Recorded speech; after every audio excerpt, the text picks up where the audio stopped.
The following presentation is intended for educational purposes only. Any copyrighted material is used under the fair use educational provision, and such material is that of the owner and not of LPSN. This is a student-driven program and a practicum for coursework in line with LaPorte High School's broadcast journalism curriculum. The opinions expressed in this broadcast are those of the commentators and not those of LPISD. LaPorte ISD is a non-profit educational institution, and at no point is this to be used for promotion or for profit. Rebroadcast of this project is strictly prohibited.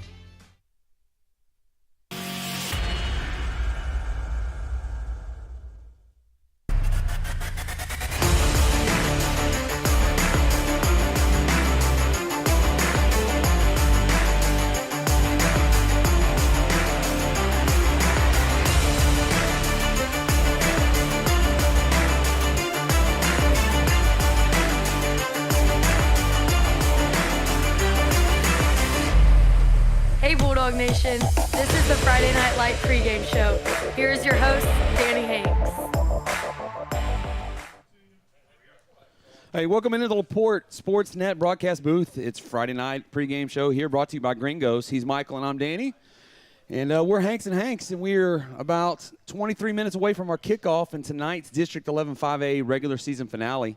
It's homecoming and senior night here at Abshire Stadium, so the Dogs they know already that they're going to be in the playoffs next week, but they need to get through Week 10 first. As always, these are not the only two teams playing tonight, and there's a lot of playoff implications going on. So we've got some meaningful games that will be taking place. Yeah, over Crosby and Angleton squaring off, who we've already dispatched. Defeated. Yes, sir. Twice. And then North Shore will be taking on Summer Creek with playoff seeding on the line. That's going to be a big one. In Deer Park, we're going to be keeping a close eye on that one. We'll be playing Dickinson. Yes, big time. Big game, big implications. We'll talk about that. So, speaking of Deer Park, they are playing for a district championship, as are Dickinson. So, let me see here. It has to do with the points. Yeah, correct? So if Dickinson knocks off Deer Park tonight by more than 9 points, then they are the outright district champ. I'm sorry. Yes, they're the outright district champs. That's the tiebreaker. They go to head-to-head points. So that's important to us because it helps where we're going to play our next games. Okay, and then we got Beaumont Westbrook is taking on Barbers Hill as those two battle for the last spot in District 9. Yeah. And then Lufkin is with Galveston Ball minus their MVP, Jonas. So Friendswood at Kempner, and then the game that we'll be watching very closely will be Pflugerville, Weiss. And Austin Anderson. Yeah. Yeah, out of District 12 out in Central Texas, that is going to be the likely playoff opponent, bearing something crazy. We will play the loser of that contest tonight next week in round 1 of the Texas High School State Football Playoffs. So, speaking of last week, there really were no surprises on the scoreboard. What a game. LaPorte and Angleton head-to-head going at it, and ended up with the Dogs win. Yeah, it was an awesome game.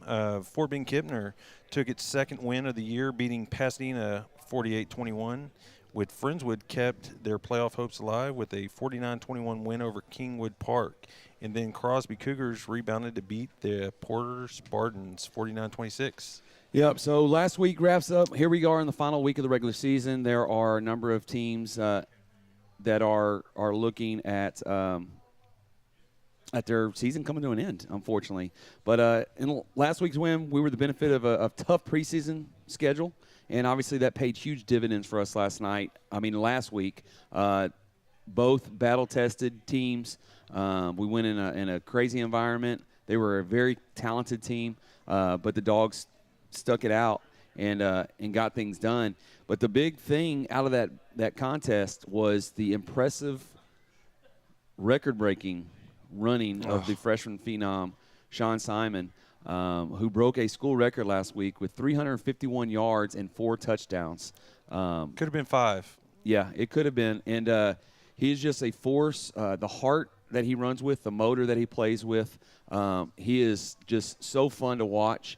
And the future for LaPorte football moving forward is extremely bright, and it is fun to watch him play. And you still have the double threat back in the back, Deja Vu with Ricky Sandoff and Tyrese Barnes back there. That, I mean, what do you do? How do you – we did the tongue-in-cheek piece on Halloween talking about, the nightmare for defense. And it truly is. It plays out that way. We've got just so many weapons, and it's fun. And they complement each other so well. I mean, if they're not running the ball, they're blocking, and they are incredibly selfless. All three of them, all four of them, doing a tremendous job. Really, because helping each other. We didn't even mention Bright yet, and another force. When the kid gets touches, he makes the most of them, and it is great to see. But when it was all said and done after that contest, Coach handed out some players of the game, and we've got several. Starting off with Junior Raymond Gibbs. I mean, we've sung his praises. He's been tremendous all season, and I'm glad to see that he's finally getting the recognition he deserves. He's really stepped up, and his motor never stops. The kid is all over the place. Yeah, he's made huge contributions. Sophomore Frankie Guzman on the offensive line. We talk about our trench bullies all the time, and we just spent some time talking about those running backs, but they would get nowhere without the trench bullies who get the job done. Yeah, that offensive line core is a force to be reckoned with for sure. For sure, the cohesive play, the selfless play, they get in there and make things happen, and they are fun to watch for sure. Defensively, David Campos, a junior, has come onto the scene and made huge contributions this year. He is shutting down his side. He's taking on blockers. He's taking on the double teams, and he's coming down the line and playing so well, and he's helped shore up our run defense. Our defensive line, defense as a whole is incredible, but that defensive front is, it's nasty. Yeah, they are. Our senior Ricky Sandoff, number 6, again with his offensive. His last week he didn't show up in the stats because what he did was he sprung open a back that went out and broke a school record because they were on the heels of Ricky Sandoff and his selflessness, getting upfield, sealing off, and creating a space for the freshman phenom to get through.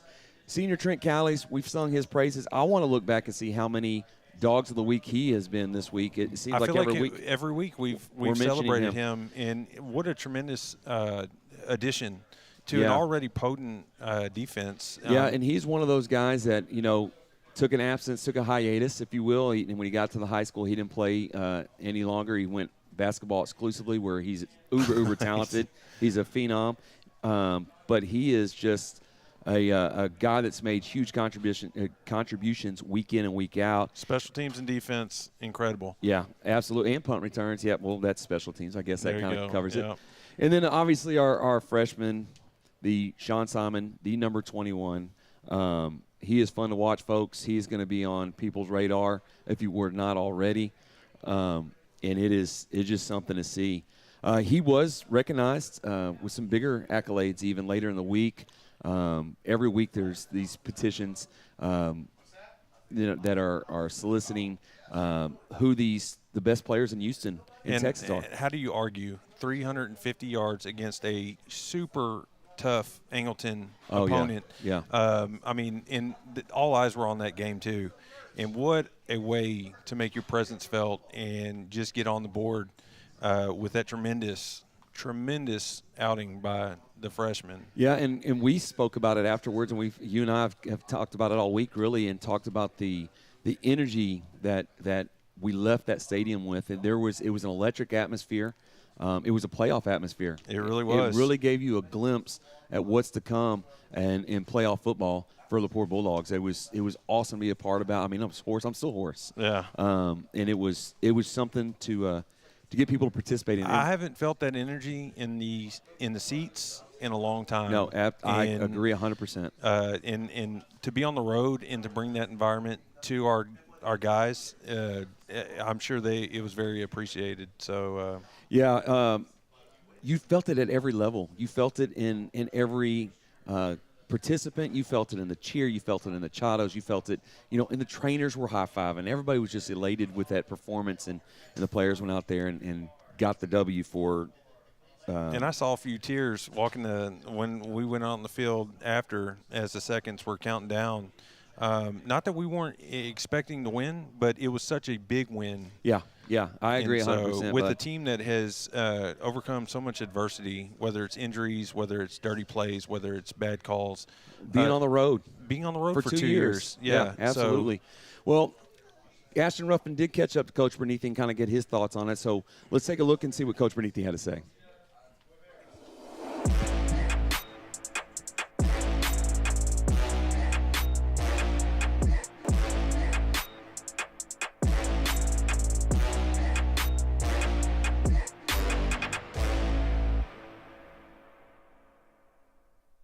Welcome back to the LPSN Coaches Show. I'm Ashton Ruffin here again in the doghouse with the varsity football head coach, Coach Bernithi. Hello, Coach. How you doing today? I'm good. How are you doing? Doing great. Doing swell.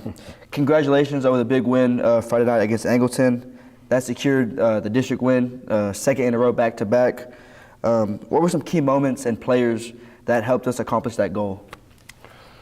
Yeah, so, some key moments, I think, in the game was when they punted the ball and Trent Callis had his head up and, basically caught a muff punt and returned it, and we were able to capitalize that and score. Another key moment was Raymond Gibbs recovering the onside kick that they tried to do late. And then I just feel like, our last possession offensively, our offensive line took it upon themselves to say, hey, we're gonna grind this clock and end it. And then, when they got the opportunity, speaking of Angleton, to get the ball back, we've been kind of struggling a little bit, but our defense came out and 4 and out on them. And, we got the ball back and we had to get a first down. And yet again, our offensive line and our offense decided that, hey, we're not going to give them an opportunity to get the ball back and just finish the game. Yes, sir. With this district title clinched, what are we preparing for this week, and what does it mean to the student athletes that are getting ready for homecoming and senior night? Yeah, this week's just like any other week. We got to get better. I talk to the team all the time that teams in the playoffs win because they continue to improve.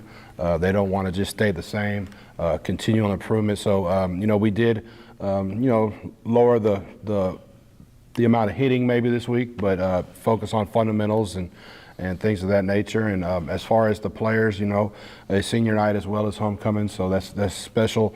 And hopefully, the players are able to enjoy the week a little bit after winning, putting in so much work to win a district championship and enjoy this, but knowing that we're not done and we got bigger things to come ahead.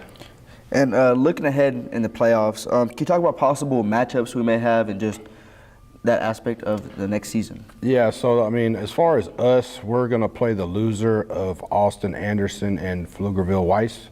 So we'll see how that ends up Friday night. And then as far as down the road after that, there's still a lot of seeding that has to be done in other districts. So I can't really, I don't really know how that's all going to play out. But, looking forward to playing a quality team next week that we got to be ready to go play. Yes, sir. And last week, I know Coach Marcus McGraw was named Defensive Coordinator of the week by the state, and I want to say congratulations to him. Yeah. But also congratulations to you, Coach of the Week. We appreciate all the hard work and dedication and the time you spend up here and with the kids, just putting all that effort into it and just making what we have district championship back-to-back, making it possible. Yeah, well, I appreciate that. I think this is y'all's high school experience as players, and I believe our coaching staff and myself included do not take that for granted, and we want you guys to have the best experience possible, and we appreciate how you guys respond to it every week. It's a total team effort, and it took every single person to accomplish it. Yes, sir. Thank you, Coach, so much for joining us again today. I'm Asher Ruffin. Be sure to come out Friday night to Pasadena for homecoming and senior night.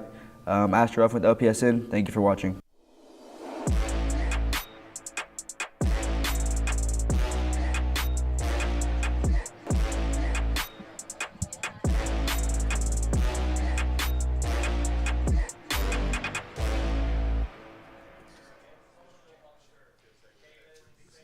All right, so it's always good when we get some time with Coach. He's got a very, very hectic, busy schedule, so we appreciate that time there. But last week, Our win effectively sealed up the number 1 seed for the Dogs. Tonight, Crosby and Angleton are playing for the 2-3 seed. Right. And then at Friendswood hopes to clinch the final one in District 11 tomorrow. They play Fort Bend Kempner in Kempner to take that on.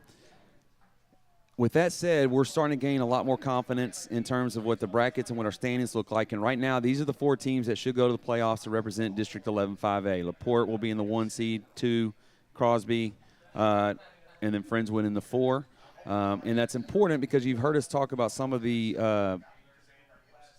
and I know there was a prelim bracket in there. We went and filled it all out on what we think things are going to happen. Obviously, it's subject to change, and we have to wait and get through tonight to see exactly what happens. But we are gaining confidence that we are going to play the loser of Pflugerville-Weiss and Austin Anderson.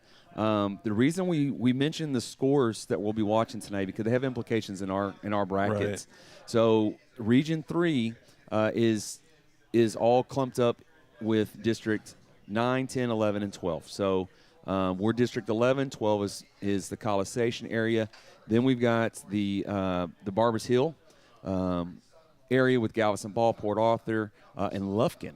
Lufkin is down in Galveston tonight taking on the Tours, and is bizarre in terms of how wide and far they reach. But that obviously is going to play into our bracket, and the 2 brackets come in, and then the Region 3 champ goes into the state semis, and that's hopefully where we'll meet the other half of the state. So a lot of good teams. Yeah, a lot of good football to be played tonight, meaningful football to be played tonight because you're playing not only – even the schools that have won, that know they're in the playoffs, they can improve or, make their seeding worse and create a bigger challenge. So we'll see how it plays out. But tonight, we need to get through tonight, right? And tonight, the Pasadena team is the remaining focus. That's what we got to do. We've got senior night that took place prior to this broadcast. We've got homecoming at halftime, and pose a lot of. This is a textbook trap game. I think that it really is a we've overcome adversity. This is going to be about maturity, and if we can handle the variables and everything that's gone around the noise. Yeah. And so if we do that well and we play clean football, we keep our composure, it's going to be a win. If not, anything less than that is a loss in my book and not preparing us for the next step. So I agree, and you really articulated that well. I think that we've got to play within ourselves. We've got to clean up some things. I know that tonight we quarterback Matt Salas. We watched the young man warm up. He can throw a good ball. He throws a great ball, and they're going to run a zone read and run a motion, your eyes away. Then they pull the guard and the tackle wraps. But we've got to keep our eyes on him and play disciplined football. And I do believe that the Dogs will come out here. But our keys to the game to get to are important. They're just like any other meaningful game. Obviously, focus. Noise. Yep. You and I were talking on the way up here tonight, talking about polishing up the brand, really presenting ourselves well. And I think we need to throw. We've got to throw it around a little bit. Yeah. Priority to me is to stay healthy. Yeah, absolutely. And I'll add a fourth one, obviously. But lastly, I would say let these guys, second and third string, have their time in the sun here. And they've played a lot this year. They really have. We were joking earlier about how many few games our starters have finished. Yes. Like many times they're out in the beginning of the fourth quarter. So they have played well. To me, it's a testament to the program. The program and what these coaches have done with the depth in the personnel and how they've utilized them so well. Yeah, I agree, Mike, and I think that, I had a conversation with somebody the other day talking about he didn't feel the stats were that. I was like, you have to understand, we're not playing our whole game. Our guys have not played whole games, and I know there's a number of people that want to put a bunch of 100 points on the board, and that's not the objective today. We've got to be better after this game so we can go on and make a deep run in the playoffs. So the talking's over. Yeah, go ahead. The talking's over. We're going to reset. We got the Dogs about to take the field, but you are watching Bulldog football here on LP Sports Net. We'll see you in a moment, guys.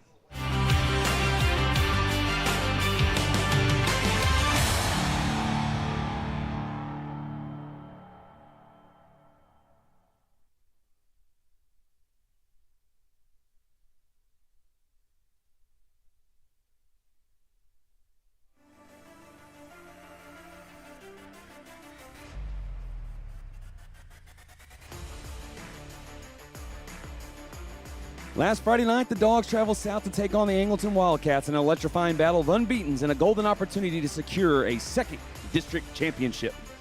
They did that, folks. And tonight the excitement continues as it's senior night and homecoming here at Abshire Stadium. The Bulldogs gear up to face the Pasadena Eagles, hoping to make quick work of the competition before shifting their focus to the postseason. It's Friday Night Lights. It's homecoming. This is back-to-back district champion Bulldog football on LP Sports Net.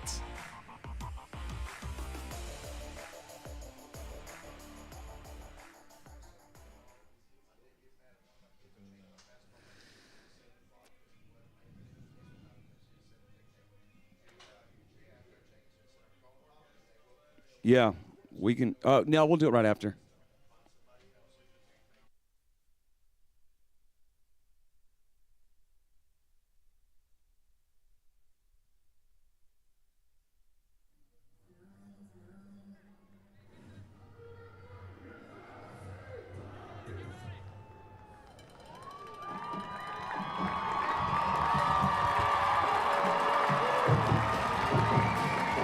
And here come the Dogs. Happy Friday, Bulldog Nation. For those of you just joining us, welcome into the LPSN broadcast booth.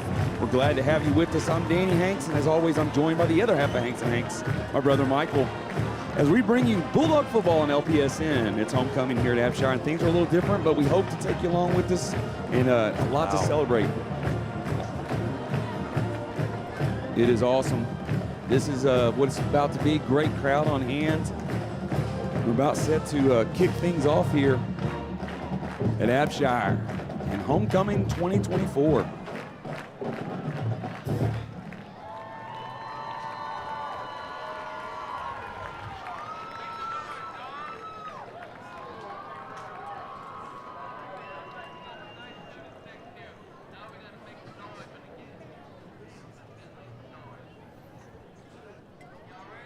Ladies and gentlemen, please stand and remove your hats as LaPorte High School Junior ROTC presents our nation's colors. Carrying the American flag is Cadet Major Colt Rawls. Carrying the Texas flag is Cadet Private Kylie Reda. And our two guards, Cadet Captain Aiden Trent and Cadet Private... Tonight our ROTC representing us proudly, Cadet Sergeant First Class Everardo Garcia, Cadet Staff Sergeant Kaylee Bailey, Cadet Captain Taylor Pugh, Cadet Captain Aiden Trent. They are under the supervision of Army retired Captain Hector Echareva.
And there we go. What a great way to start off Friday Night Lights every week is present the nation's colors.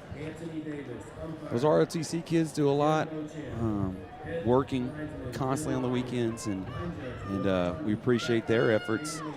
As the captains get ready to go midfield, you may have heard a little bit of that wind in our boom mic out there.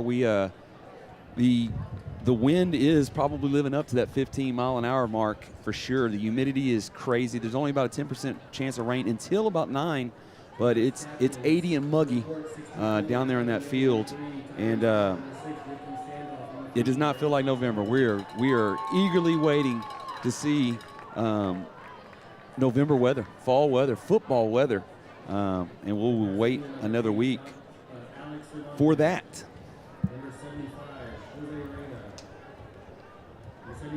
So I know that we talk about this every week and it's a broken record, but it's so, being a captain of your own team is such a honor and a privilege because that means that your teammate affirms, who you are, what you stand for, and your leadership.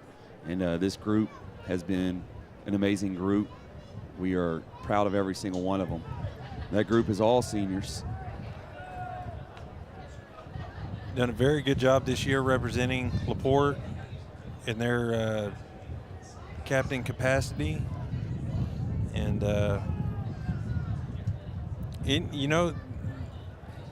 we've joked about who's the one that does the talking out of that bunch, and I think we have unanimous that Kylan probably takes that on, but Branson Shanley, he has done an amazing job on the defensive side. He's one of those. I feel like he's in on every tackle. He's just been a menace on the defensive side. Yeah. So. Yeah, they are doing a great job, and super, super proud of their effort. But we're about ready for our kickoff. The Dogs will kick this off to get this ball game under control. We got Iasu Walling, Joseph Vieira, Raymond Gibbs, Sean Simon, Dyson Gobert, Chauncey Regis, Isaac Bonilla, Zach Ontiveros, Quinta Rinro, Tristan Oaks, and Oso Lopez.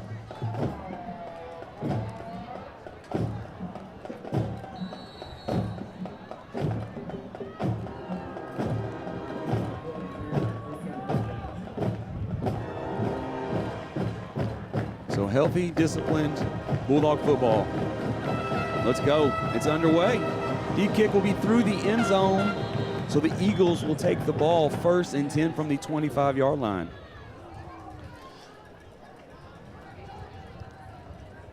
So defensive lead for the Bulldogs: Malik King Miller, Blake Stout, Ashton Ruffin, Branson Shanley, Chauncey Regis, Trent Callies, Iaso Walling, David Campos, Luke Mora, Tatum Self, and Caden Watson.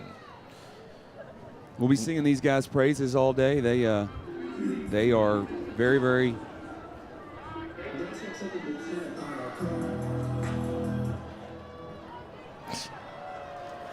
Someone's having fun with the music. Oh, good hit. But it's a completion on a quick slant. So Matt Salas, the quarterback, with a quick hit, 6-yard pickup.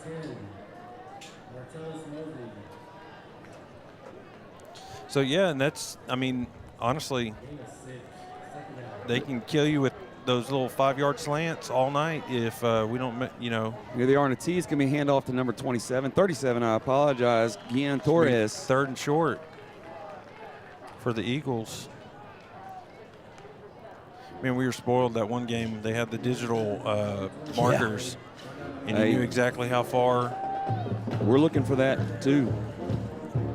So looking to the sideline, get the play. It's a 3rd and 3 situation here.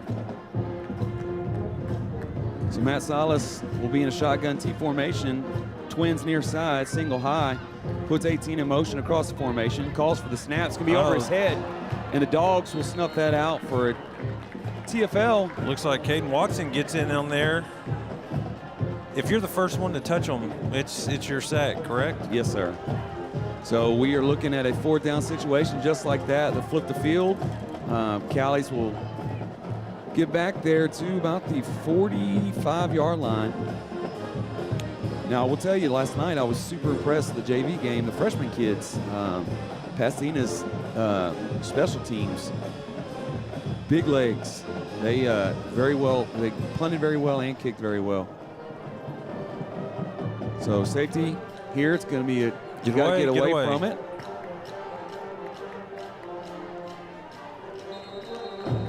And they will take the ball, 1st and 10, Dogs set up at the plus 49-yard line.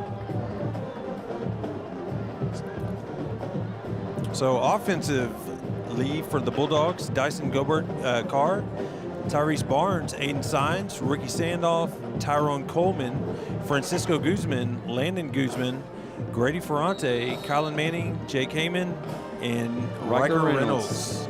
So quick handoff over to Barnes, who gets around the left side. Here he goes, makes a man miss, going down the left side. 20, 15, 10, 5. Get in there, boy! And it's a touchdown. That Bulldogs.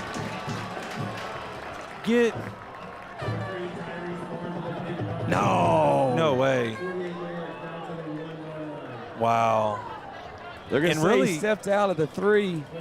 What official saw that? Because the line judge was at the 15. Yeah, I don't know, but that's a quick step out. I think Ricky got hosed there a little bit. See if Coach Berneathy. Pitch out to Barnes. Barnes going to get around the right side, and it's a touchdown. Bulldogs. No doubter on that one. The Dogs make quick order of it and get down the field. Put 6 on the board. PAT to follow.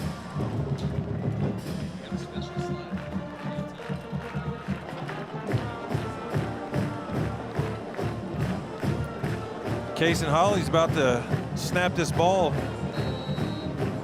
to Luis Rodriguez. So Kason with the good snap, good hold, good kick. And just like that, folks, it's 7-0 Bulldogs. With 9:53 to go in the first quarter. So Kason Holly, the long slapper, Luis Rodriguez, the holder, and Oswaldo Lopez puts it through. Great job, boys. And we talked about that last week, right? We can't take those points for granted. As you get further into your season, those points are meaningful points. Absolutely. And the special teams aspect, I had a conversation with Chad Hawley last week. We were kind of laughing because as a long snapper, you only get blamed. You don't ever get praised because it's just a thankless job. You know, you just expect, but it is tremendously hard. There's a lot of pressure, and he's done it so well all season. So great job, Kason. It's very difficult. You're looking through. You've got 2 guys that are going to come down to your side. Kid has worked really hard. Oswaldo boots it through, gets it back down to the 1 yard. It's going to field and come out. Can't quite get the number, but the Dogs close in and stop them short of the 25, where the Eagles will take their second possession, 1st and 10.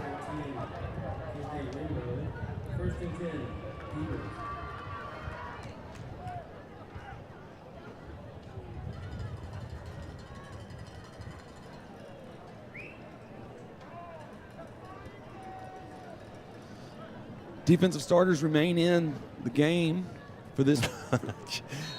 I'm sorry. What? No, it's the second possession. No, I know. Hey, I'm just telling you. Give me a handoff. It's going to be a 2-yard loss. It's got to be very disheartening for an opponent to, but you know, you see the scores and the teams that we're playing and we're beating handedly, and there's really, as a coach, you're trying to find a weakness, and there really isn't one. Defensively, offensively, special teams, we've just have done a really good job all season, and almost picked off. Good breaking the ball.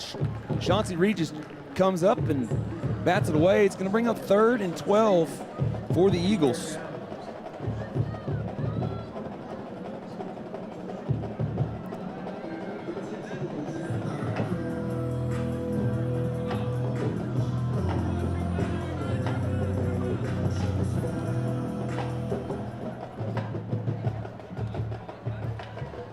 So Salas in a shotgun T formation is going to hand it, take it around the right side, tries to find some space. But the dogs David swarm. Campos in on that. Stuffs it for minimal gain, if any. And that's going to bring up another fourth and 11. Ashton Ruffin on the tackle and Branson Shanley. And if you're watching, we have a pretty good vantage point from where we are, but sometimes we don't get to see when they're in the wash. So we apologize if we don't give the proper credit. Yeah, proper credit. I know that's can be annoying, but Trent will take that one. Fields it at the 48-yard line. He's around the. Oh, there's a flag.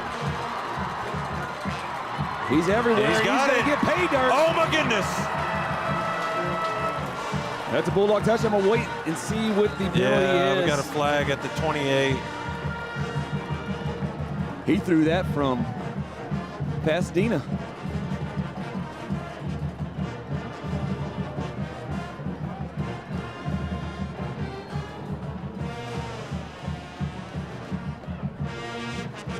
We'll wait to see what the White Hat has to say.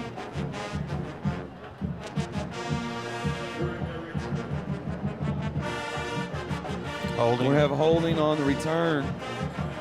It will be 1st and 10, but it will come from that spot at foul 10 yards. So the Dogs should start at the 38 of the Eagles.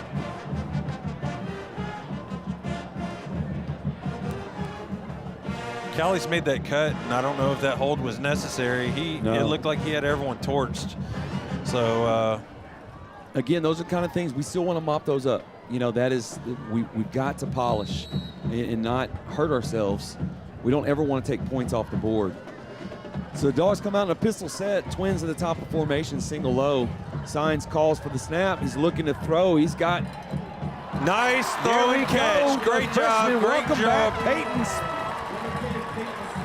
Peyton Smith. Welcome back, young man. Peyton Smith. I won't get tired of hearing that combo. Great pitch, great catch. And put 6 on the board, boss. There we go. Peyton Smith has missed the season really with an injury that he took in the Port Neches game. Welcome back, young man.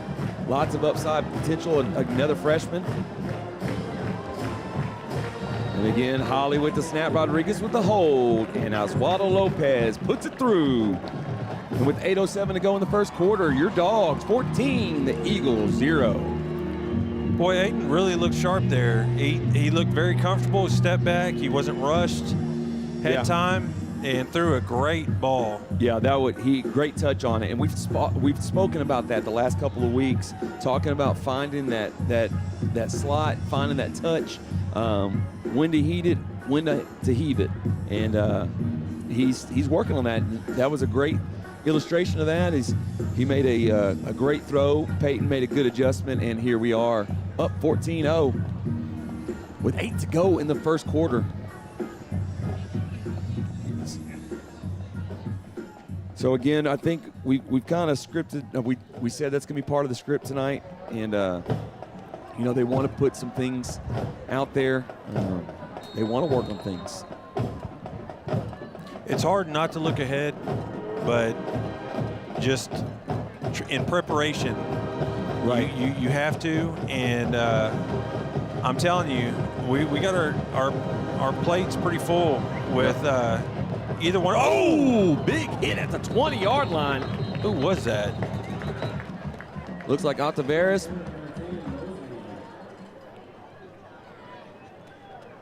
Yeah, I saw 44. So at this, and you know what? We may not have his number. We've got, this is the time of year where coach is going to move up some of those JV guys. And whoever you are, young man, welcome to the show. Boy, he put his hat down and went in. Great hit. But the good thing is he didn't just hit him. He wrapped him up, took him to the ground, completed the play. So the Eagles are in a T formation again, twins near side, looking. Watson's going to flush him out, and he's going to get another one. Ashton Ruffin on the sack as well. Met with a slew of defenders. So I do know that the defensive squad has a group goal that they want to accomplish today, and there's a record that they are looking for tonight. So you can see that hunger. Again, Eagles in the T formation. Twins puts them in motion across the formation. The call for the snap going to be a handoff. Caden in there again. They better finish the play. So good run by Jarvis McCarty. Turning his legs, didn't want to go down. Admire the heart, young man.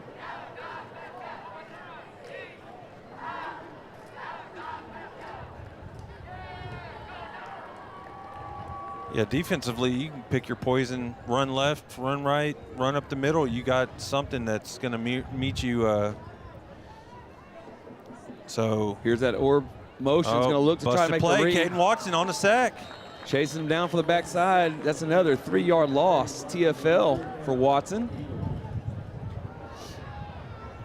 And my conversations kind of get mixed up. I can't remember if I said this on the air or we didn't, but Trent Callies and Caden Watson, two guys that did not play football for the Bulldogs last year, have done such a remarkable job coming back on the scene. They're fierce basketball players. And speaking of, the Dogs are Clear Creek Center tonight. We'll try to get an update on that score as soon as we have one. We'll pass it along. So the Eagles punt for the third time tonight. It's going to get out. Callies is going to field his punt at the 40-yard line, looking left. He's up to the 30. He's going to go down at the 24-yard line. Did that umpire get taken out there, brother? Looks like it. That's one thing that doesn't get spoken about enough.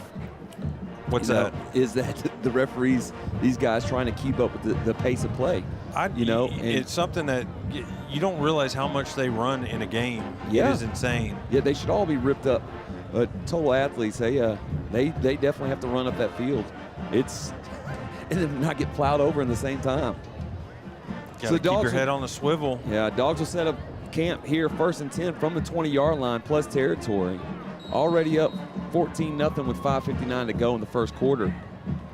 Split backs. Barnes hits it around. Gobert's going to come around the left side. Sines trying to make a block. He does make the block. And he gets in. And Gobert is going to get They're going to mark him at the half-yard line.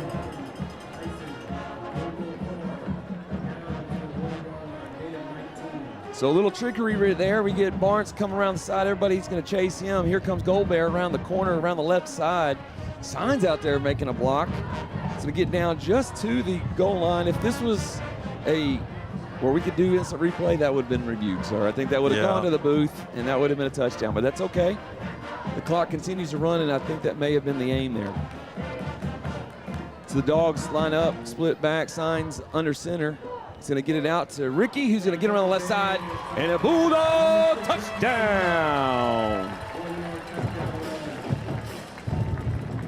Looked like a busted play, kind of. Yeah, I actually missed the handoff. Like it was a pitch out, I believe.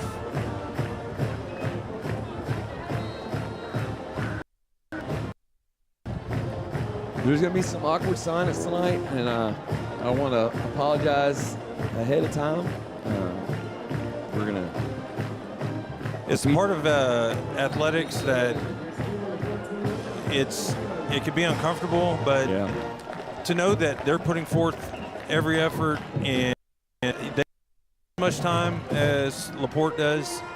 And, this year they've struggled, but in other years they do well.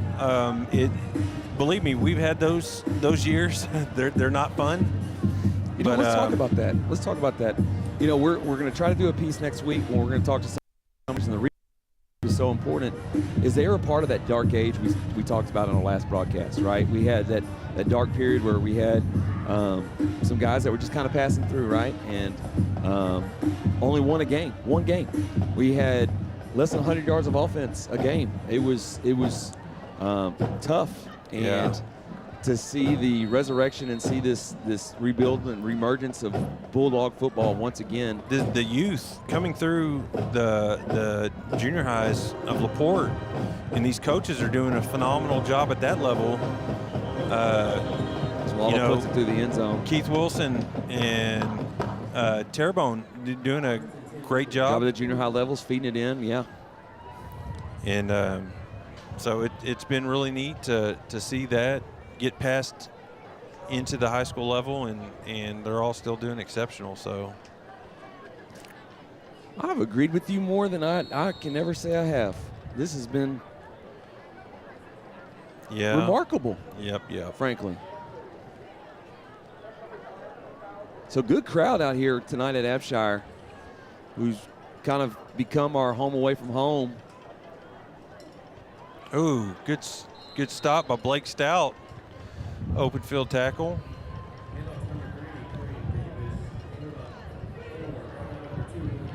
So Corian Davis, the junior, took that around the left side. As you mentioned, Blake was able to come up and shut it down.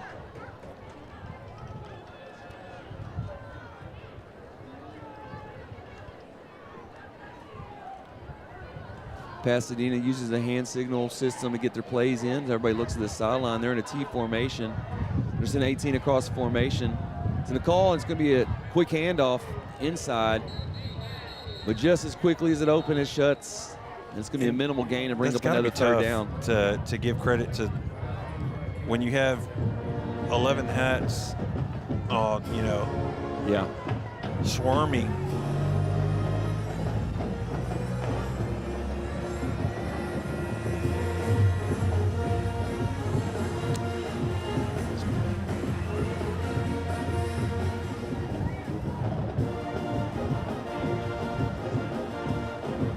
So the clock continues to run. Pasadena again in that T formation. It's going to be a handoff to number 9 around the left side. Oh, Blake, great job. Great pursuit. And snuffs out the third down play. It's going to bring up another. He's quick. Yes, another fourth down situation. But Adam Sanchez did make the most of that, trying to get around the left side, but Blake's just too quick there. Was able to get over and shut that down. For no gain from the safety position, that's that's remarkable.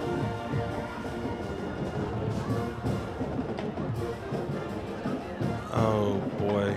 Oh, they might have got it. Yep. That's going to be a first down. Free play.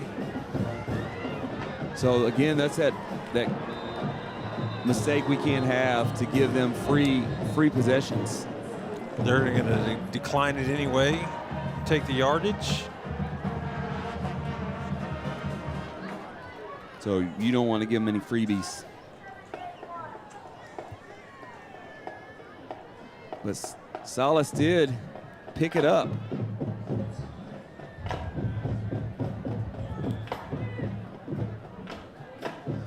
So they declined the penalty and take the yards.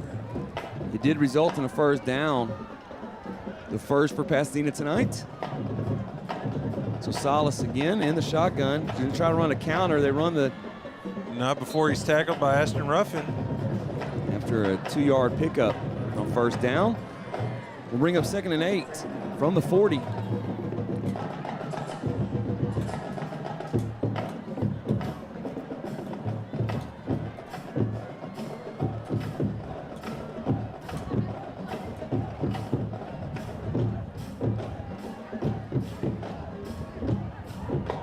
You know, I'm looking down the line.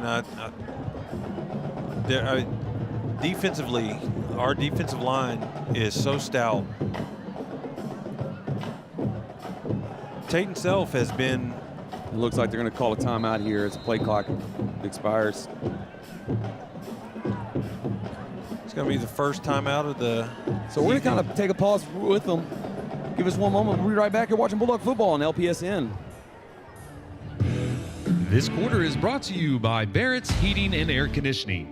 Barrett's proudly serves LaPorte and the surrounding community with prompt, honest, quality service. Call us for all of your home comfort needs at 281-402-8778. That's Barrett's Heating and Air Conditioning.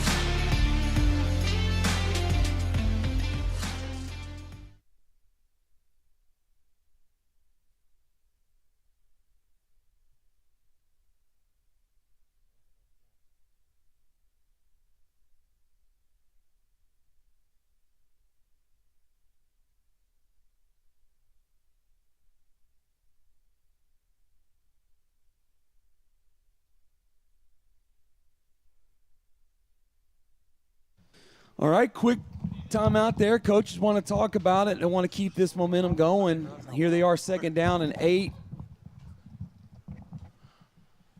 Looking for a gap, nothing having. Branson Shanley on the tackle. And Tayton Self. Looked like Tayton was the first to arrive.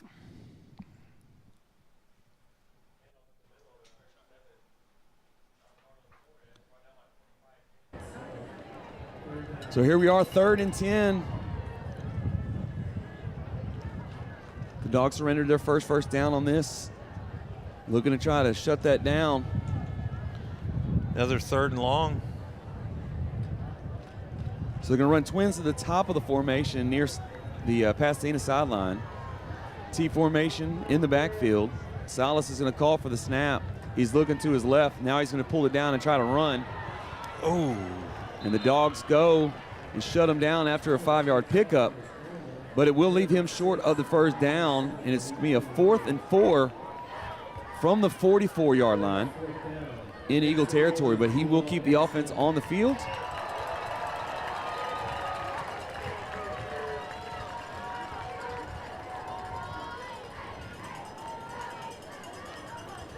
So we've got our usual suspects. Some of the peanut gallery is starting to chime in. Please text Michael or I. Facebook message is hard for us to keep up with, but if you're chiming in, watching the broadcast, we appreciate you. He's going to pull it around. He's looking to throw. He's going to throw that ball up there.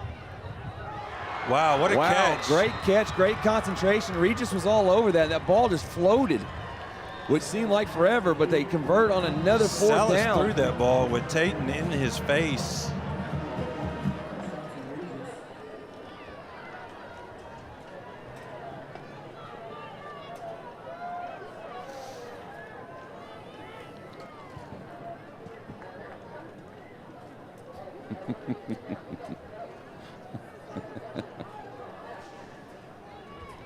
So they're going to run a counter. 27's going to go around the left side. He's going to try to pick something up. Nothing going there. The Dogs sniffed that out for TFL. But Torres does try to get around that left side. The Eagles have something promising. It looks like they're going to take it to the 2nd quarter. So we're going to take that break with them. And you're watching Bulldog football on LPSN.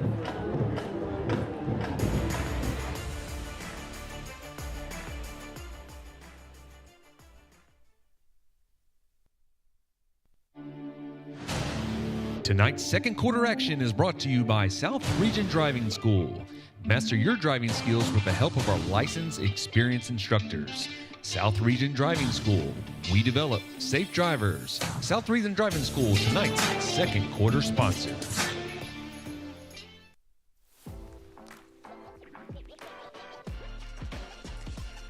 LP Sports Network has opportunities starting in every business's budget range. If you're interested, please contact the athletic office at 281-604-7670 or 281-604-7171 and help support your Bulldog students and teams.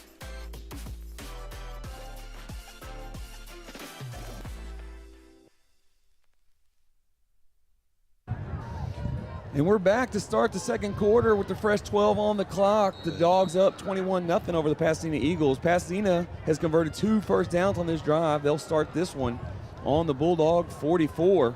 It's being handed off to number 8. Caden will chase it down from the backside for a 1-yard pickup and bring up 2nd and 9. 3rd. Is down. it 3rd and 9? Yes, sir. So number 6, Jarvis McCarty. It almost looks like an 8. And that's my concern. So if I'm giving the wrong kid credit, I apologize, young man. It is not intentional. So we'll say Cervantes also could be back there running the ball. The Eagles come out with twins at the top of the formation, T formation. Going to be a handoff. Number 8, Dogs don't wrap up. It's going to be right at the... be a half a yard short, bring up another 4th down. Yeah, Jarvis McCarthy. They no doubt will go for it here. There will probably be no more punting the remainder of this game for the Eagles.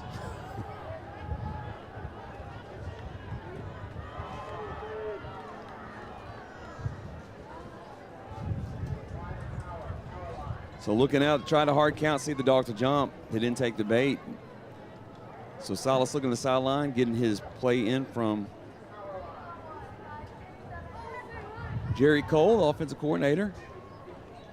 It is going to be a handoff. Looks like he's going to They're going to try to go right at it here. Are they waving the...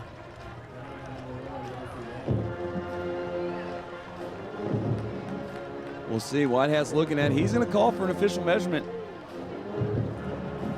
I didn't either, and so they are going to call for the chains to come out. Dogs will switch out personnel. Campos comes in, Moore comes out for a breather. So, you know, the thing that is pretty deceptive here at this angle and this height is really it's hard to tell the line to gain on some of these plays here, but they're going to stretch the chains out. It's going to be a first down. So the third first down of this game, of this drive. And I know that's aggravating to the dogs here. We're going to run trips near side, split backs, T formation. And again, we saw the young man throw during warm-ups. We know he can, but it's going to be a handoff to number 6. Number 8, I believe, Cervantes, who is doing a really good job of keeping his legs moving. Keeping his legs moving, and oh, it is 6, I believe. I'm sorry. 6. So Jarvis McCarty.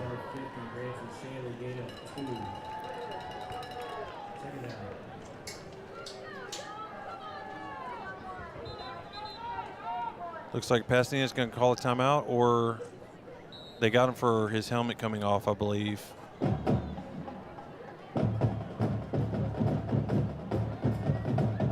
I didn't see his helmet come off, but I saw him being, unless he has jewelry on, I'm not sure. No, I don't think so. He may be bleeding. He could be bleeding. We won't speculate. He's off to the side, so twins top, split backs. Gonna be handoff to number 38, trying that right side. Did they pull the guard and tackle on that play? I didn't see. A team that tends to be their offense. I'm surprised we haven't seen more zone read from Salas at this point, but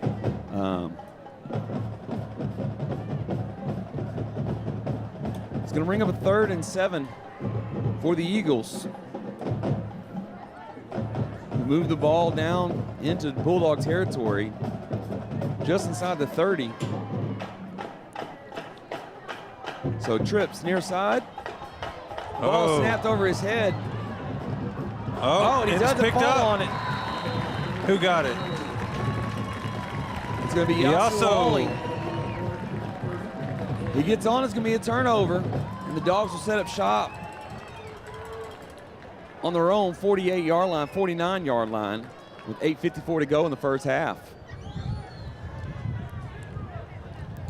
That's another one that's, I feel like we don't celebrate enough, but he's in on most plays, and he also is phenomenal, doing a great job this season.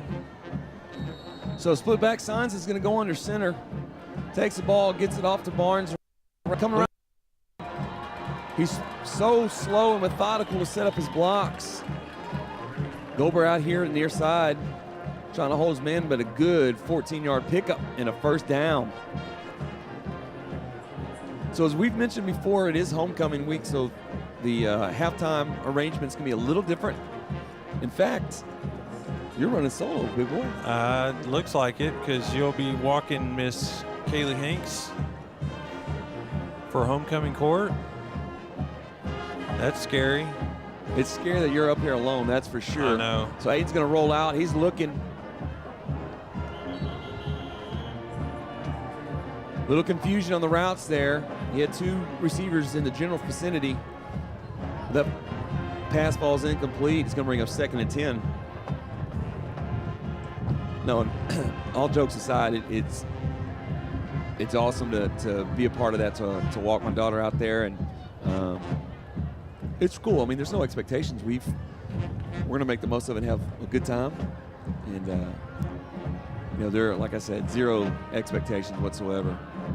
And I will get up here as quick as possible. Quick handoff in his handoff around 30, 25, 20. Around the right side, he's going to go in untouched for a Bulldog touchdown. Wolbert with the pancake block. What'd I say? He said Wolbert. Oh, which my is good. goodness. He's always in our thoughts. Heyman. Yes. Wow. Brain fart. Here's a replay of that.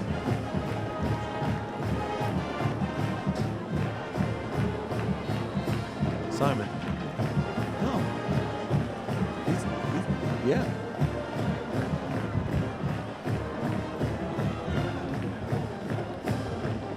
So the PAT's up and good. Here's a replay. I mean, Ricky went in untouched. Huge hole. He gets around it quickly. He's got the vision. And the Dogs now are up 4 scores with 8:07 to go in the first half. You just said 4 scores. And 7 years ago, I did.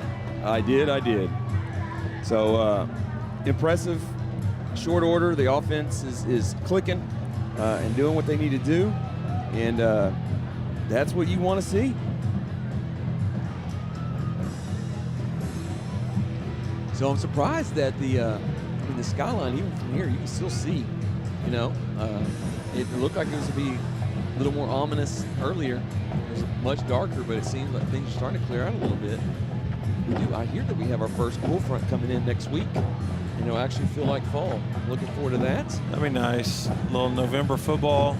Yeah, for sure. Really looking forward to wearing some different clothes, frankly. Tired. But as Waldo will tee this ball up from the left hash, kicking left to right, north to south. Towards a big scoreboard. He puts his foot in it, it's going to kick it down. To be fielded about the 7-yard line, it's going to be muffs.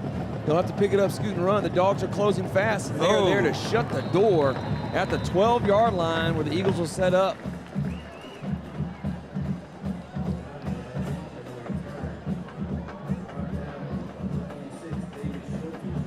David Schulte with the nice tackle. Yeah, good job, young man. So we are starting to see some of that personnel change over. Got a different secondary. Kylan Carter out here near side, another freshman. Boy, they just keep spitting them out, man. It's incredible. Yeah, young man, he can play. He can play. Fun to watch. So we'll see Franklin's out there at the nose. Looking for that deep ball. They're going to throw a late flag. Which is kind of tough because the ball was short and he stopped and they ran into each other. But you can't impede him trying to go back for the ball. But that ball was majorly underthrown, and I mean, you can't fault him there. But it's not a spot foul. It will be a 15-yard penalty. 1st and 10 at the Bulldog 27-yard line. The chains will reset. So it'll be handoff around the right side. Oaks trips him up. Vieira comes in to finish him off. It's going to be a TFL on that play.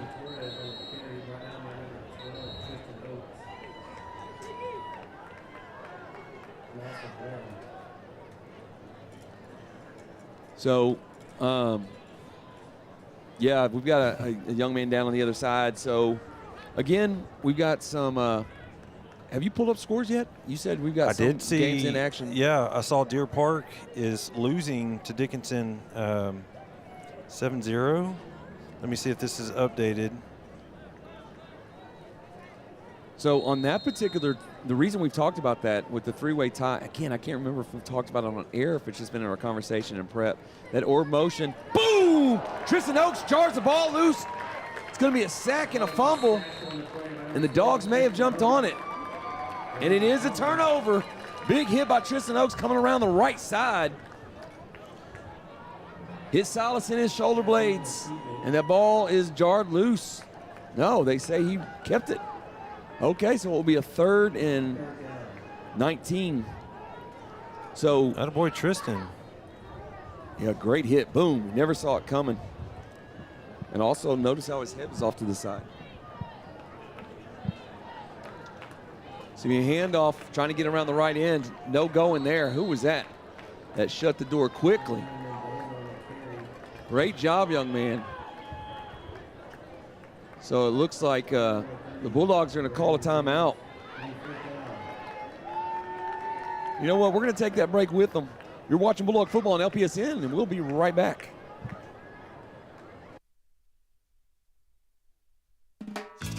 As a Bulldog alumni myself, I know firsthand how this community steps up to take care of its own.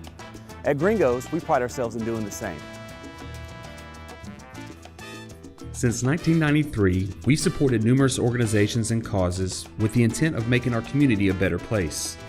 Whether it's spirit nights, donations, or sponsorships, Gringos stands ready to do our part. But we can't do it without you, our guests. So next time you're catering lunch at the refinery or meeting up after the game, let Gringos do the cooking and help us change lives one taco at a time. Go Dogs!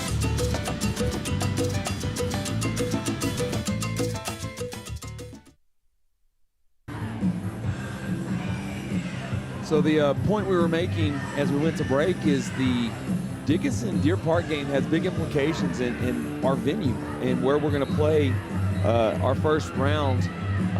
Being the #1 seed in our district, we get to host the first round playoff game. Seeing that we have no home field, and this has been our home field, I think we would like to play our first round game here and bring as many LaPorte fans to the game and help get us that advantage.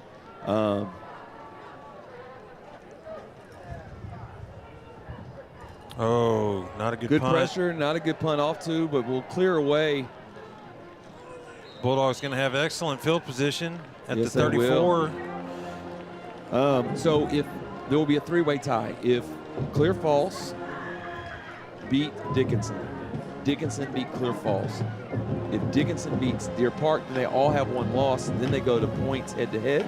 And if Dickinson beats Deer Park by more than 9, they will be the 1 seed. Deer Park will be the 2 seed. Deer Park will be on the road to play North Shore, likely in North Shore next week. And we would have a venue available to us. So Coach Torres giving us an update. Pflugerville Weiss is up 3-0 on Elijah Bright with the ball. Tough run in there. Appreciate that, Coach. Pflugerville Weiss up on Austin Anderson 3-0 early on in that contest. So just like the defense, we're going to start seeing some different personnel in our offensive scheme. We have, I would imagine, Barnes and Sandoff are done for the evening. And not like this gets any better for Pasadena as you put the future backfield on the field. Oh, my goodness. You got. So Signs back to throw. He's going to look down the seam. He's got Peyton Smith, who doesn't make the – that was a lot of contact, but doesn't quite come down with that. It was still a pretty good ball there. It's going to bring up a 3rd down and 6. With a future backfield right here with Elijah Bright and Sean Simon will continue the nightmare for opposing defensive coordinators for the next 2 years. Yeah, I mean, there's. And for Sean, 3. Young man's just a freshman.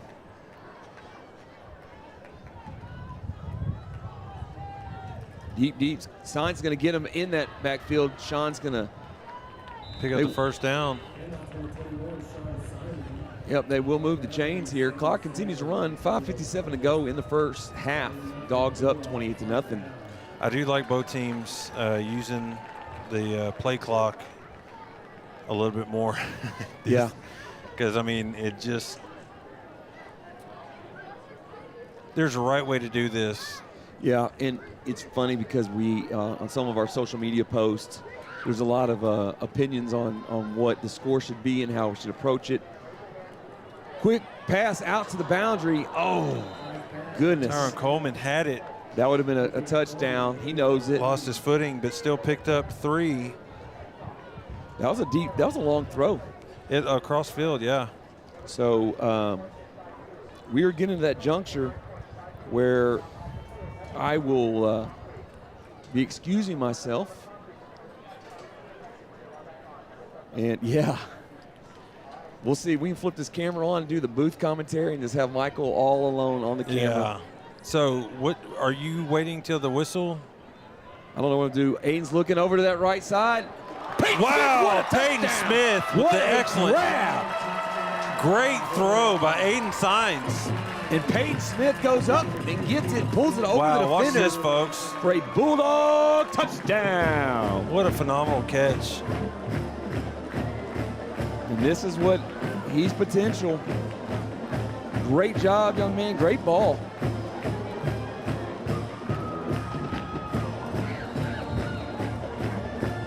The Hawks put another one on the board. Holly with the snap, Rodriguez with the hold, and Lopez with the PAT, and the Dogs watch this catch. Watch this catch. Up and over. Hey, replay, Beautiful. hit that one more time. Can you do that again? Let's do that one more time.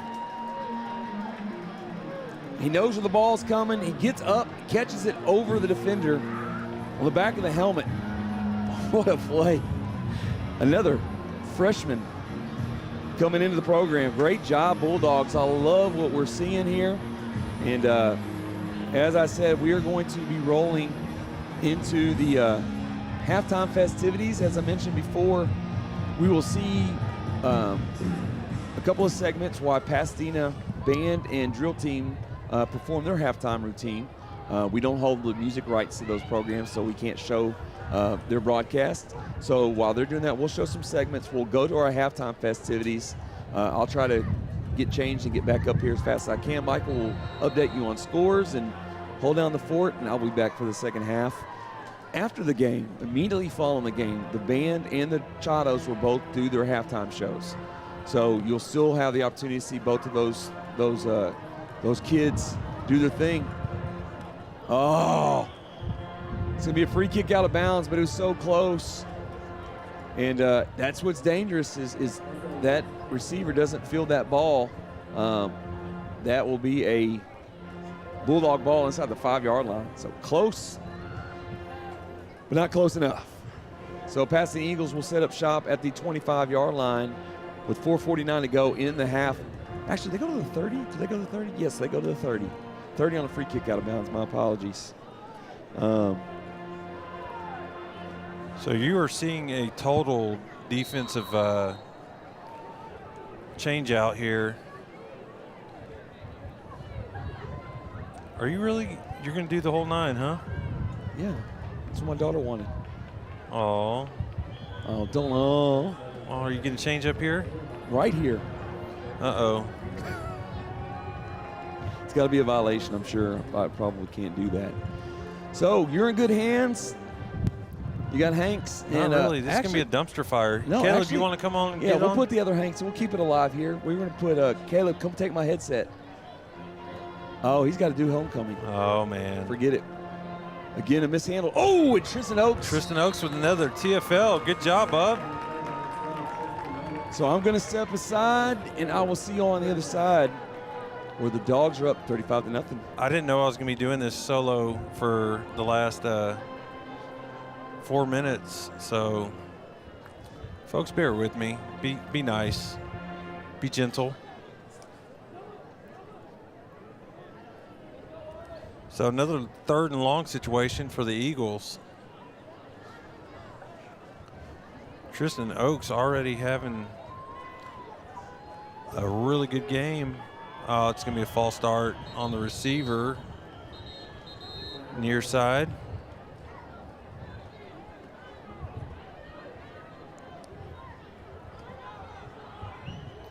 Going to bring him back 5.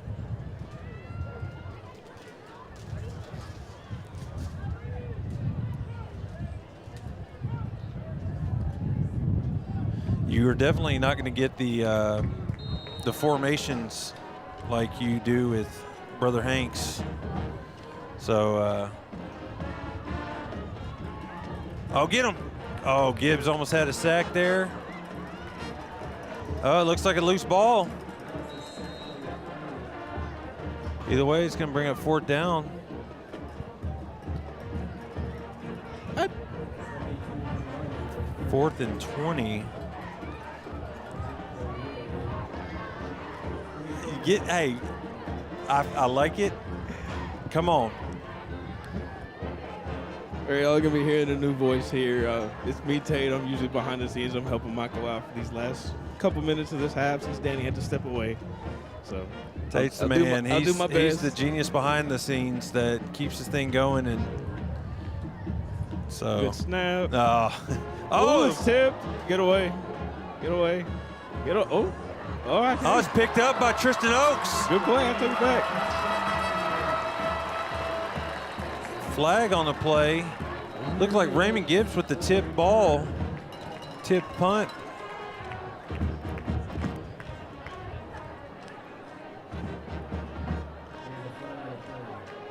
See what this is here.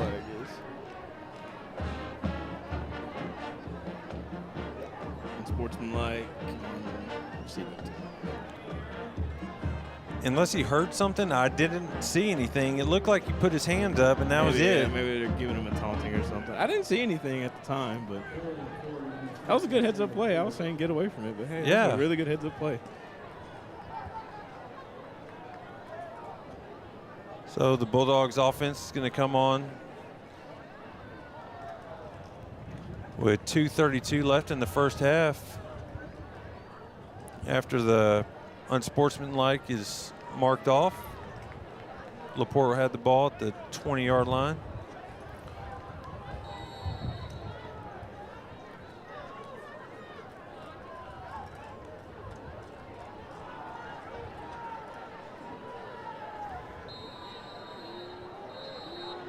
Timeout?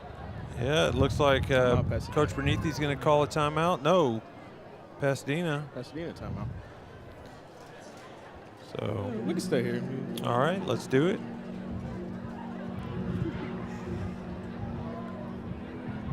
Yeah, I think everybody's played a great game so far. Yeah, I know they're trying to get a lot of some of the second and third strings in. Absolutely, yeah. Trying to get them some play time in now, especially it'll help out getting them some game time going into playoffs. Absolutely. You never know what's going to happen, who's going to have to step up, and it's good to get these guys some time in, get the feel of the speed of a varsity game. A lot of these guys have already made their presence known throughout the season. They made the best of situations of getting in. Tristan Oaks already having a very impressive outing, and he was a second team all-district last year, I believe. So just the depth of the Bulldogs, and you're going to see this for the next 2 quarters. You know, we're going to keep coming at you. So Aiden,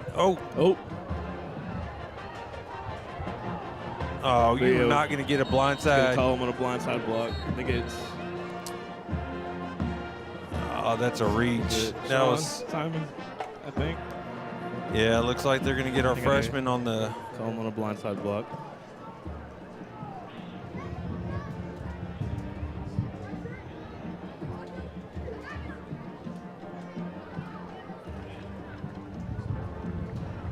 So they're going to mark this off. Blindside block.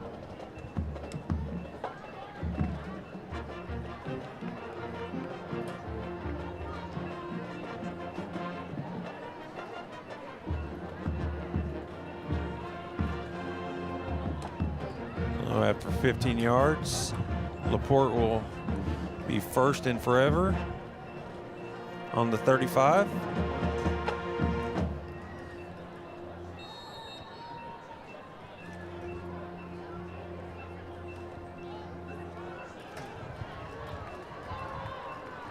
Nice in around, and he's gone. The quarterback Let's go. getting in there. When your QB's out, lead blocking for your running back. Nice. I like it. That's a good play design. Really good play design.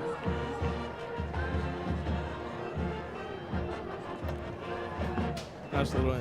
Yeah, Dyson Carr. Great job, bud. It's going to be 2nd and short. And I know Danny's coming in smiling.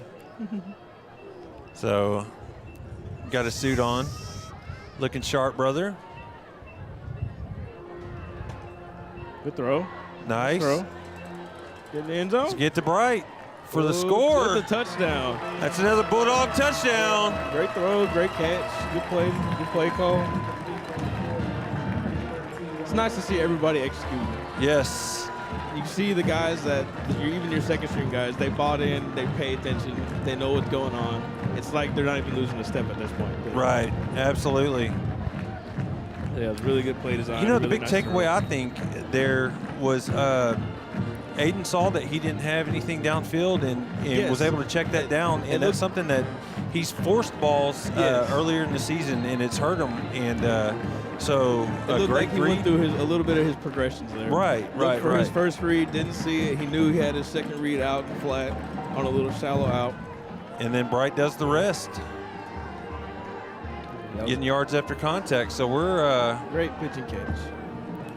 2 minutes out from the end of the first half. Bulldogs with the commanding 42-0 lead on the Pasadena Eagles. So One of our flag runners getting tired.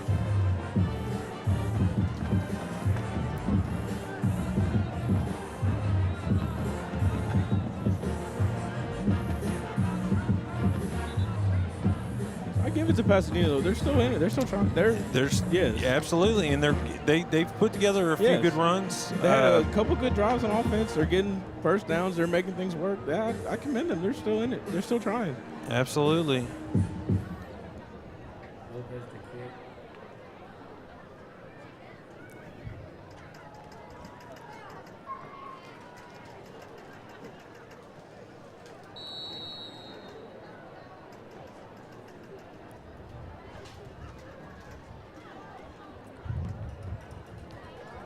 Good kickoff. Fair caught it. So just got an update. Pflugerville Weiss up 10-0. Thank you, Coach Torres. We'll keep you, I'll get some second half stats here. And scores across the league. Pasadena's going to have a 1st and 10 at their own 25. 2 minutes left in this half.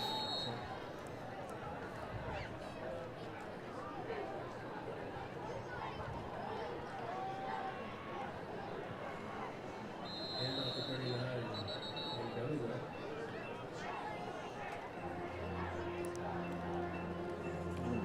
up. One yard gain here.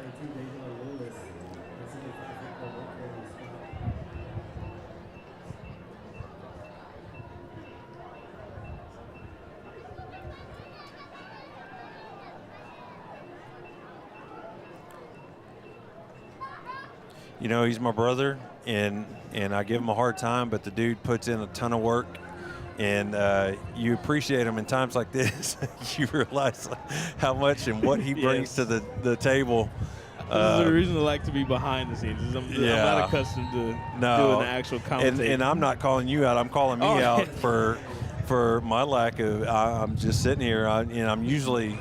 It's just letting him just go through it, and he has notes and. Oh no, he does such a good job helping us prepare and giving us ideas. He's always on top of it. He really Absolutely, yeah. So looks like Pasadena's going to run the play clock. They'll have 2 more plays here with 40 clicks on the clock.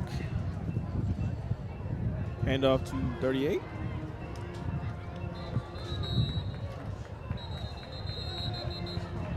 Looks like a 3-yard gain.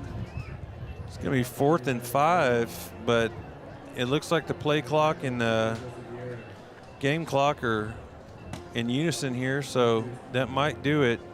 It looks like Pasadena is going to let that one. Hold on one sec.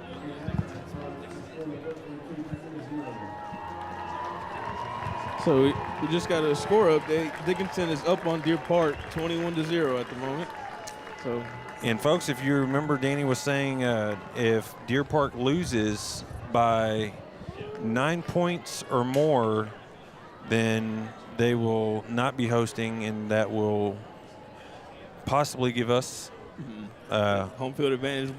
We'll trying to play here next Friday for our playoff game. So that's the half. The Bulldogs are up 42-0. We're going to get into halftime here. Pasadena's band's going to be coming out. Like Danny said earlier, we don't have license to their music, so we'll try to play some short videos and some fillers here. We'll do our best, and then we have homecoming coming up, so we'll be able to see all the homecoming festivities this half. So it was great. Danny should be back on coming into the third quarter. You're watching LPSN, and we'll be back.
First Lieutenant Amelia Lady, and in the center, the captain, Haley Hanks.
Good evening, and welcome to Porte fans and alumni and other guests to the 2024-2025 Porte High School's homecoming ceremonies. During this halftime, we will meet the 16 candidates for homecoming king and queen and crown this year's winners. These students were nominated by the senior class and voted on by the entire student body. They, along with all the rest of us, eagerly await the announcement of the school's choice. The Bulldog Band and the Charros will perform as our candidates and their escorts are introduced.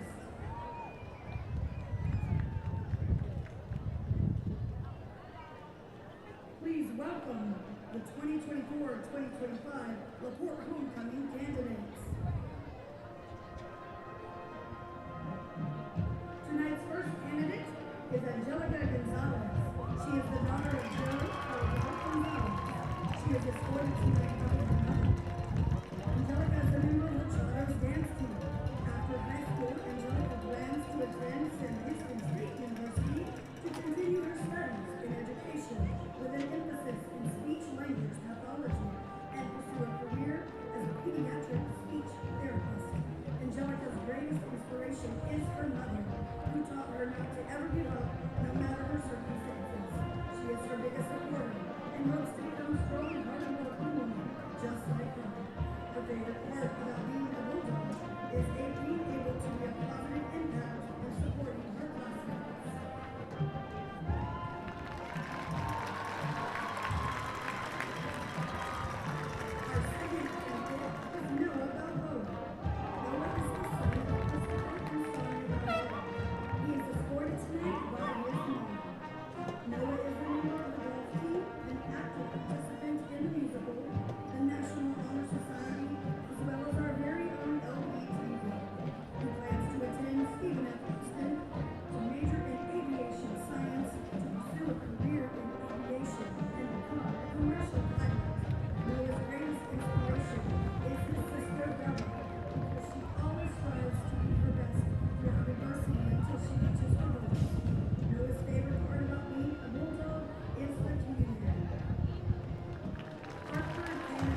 King. Thank you, ladies and gentlemen. Good night, Blue Orange, and Go Dogs.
Congratulations to all of our incoming Porte this evening.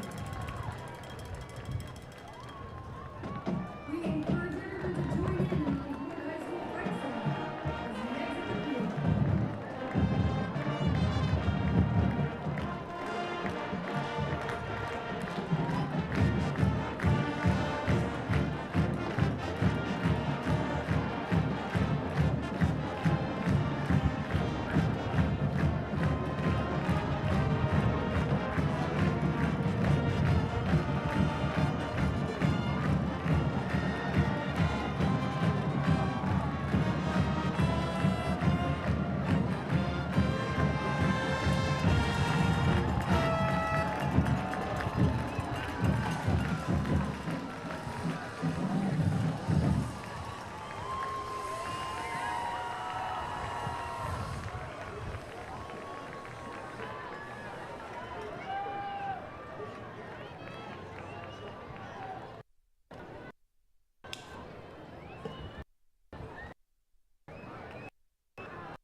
All right, we are back for the second half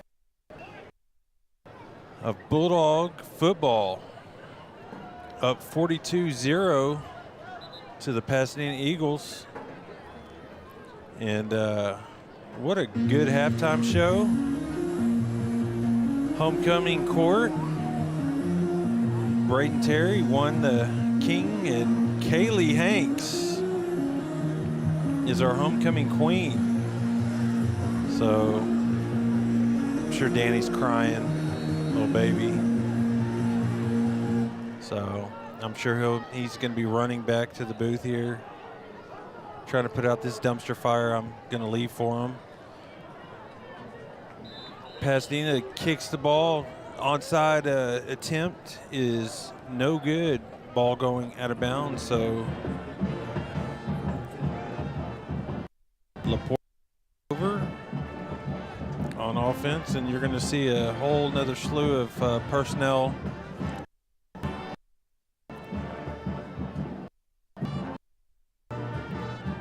And Luis Rodriguez is going to come in taking the snaps. So before we kick this thing off, got some scores from around the league. We got Angleton and Crosby. Crosby is up 8-7 at the half North Shore, as with 1 minute left in the half at that time, was 14. Oh, nice hurdle. The freshman with the nice move looked like he was going to get wrapped up for a 1 or 2 yard gain. Ends up making 6 out of the play. So back to the scores. Summer Creek is down 14-10 to North Shore. Deer Park is losing 28-6 to Dickinson at the half. And Lufkin and Galveston Bar are all tied up 21-21. So again, Simon with the carry. Or that's Bright, excuse me. Nice run, young man. Picks up 12. And another Bulldog first down. So keep the chains moving.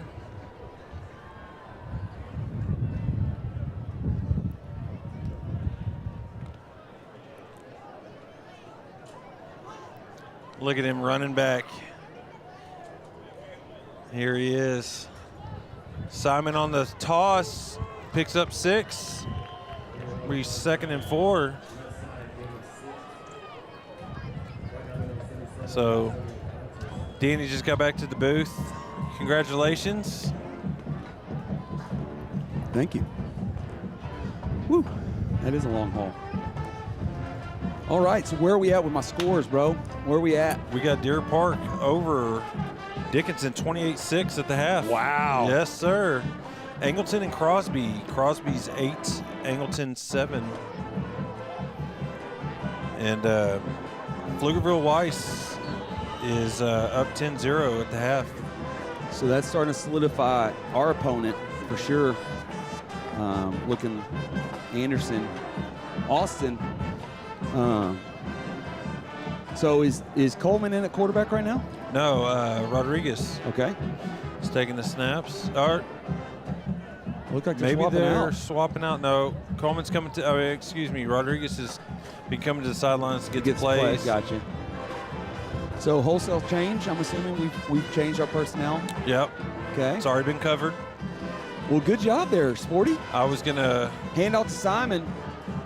Boys wrapped up right at the line of scrimmage. Yeah, good defense by the Pasadena Eagles there.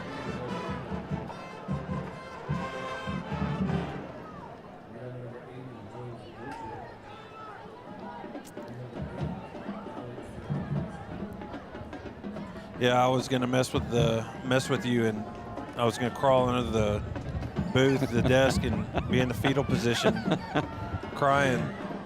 I've already been made fun of. My phone's been blowing up.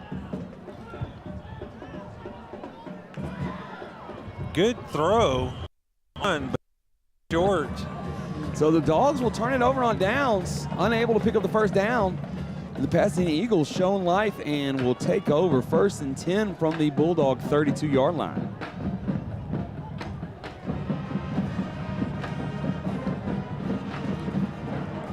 So I will be sure to do a post-game analysis here and go and dissect the broadcast in my absence. Oh, it was terrible. They will be getting scored and graded, folks. Good. Don't worry about Tate it. did good.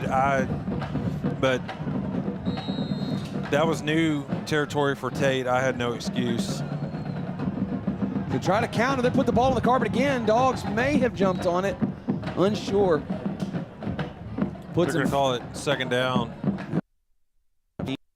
I actually thought you were going to have some more, but all the kids are down on the floor because of homecoming and working cameras, what have you. So give me how was Kaylee? Was she nervous? Yeah, like I said, there was zero expectation. She was just happy to be out there, and it was nice. It's surreal. Great crowd. I'm telling you, out from the field, looking up in the stands, lots of orange out here. Good turnout, and yeah, it was fun. It is hot down there. I will tell you that. It is definitely warm. Boom! Dogs come in and hit them everywhere. Drop them back for another 6-yard loss. Going to set them way behind the chains.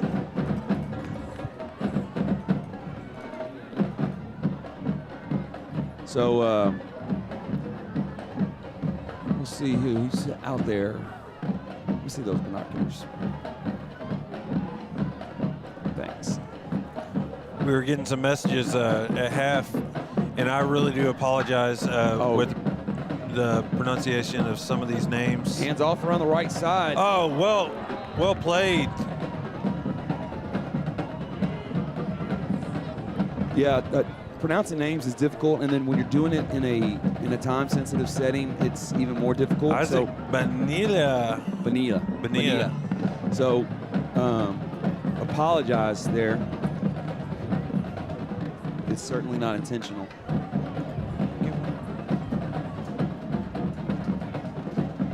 Get her.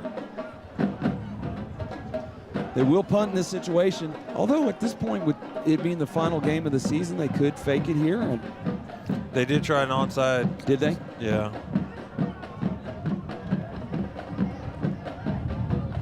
Tristan Oaks fields punt at 40. Here he comes looking for a seam. He finds one, takes a hit, but pushes that ball forward to the 40-yard line. Good effort, man. No kidding. Good 20-yard return by Tristan Oaks. So who are the names we need to correct real quick? I saw Godbolt is one of them, correct? Yeah, unfortunately, there was a great play, and I was looking at the roster, and I got sidetracked. So,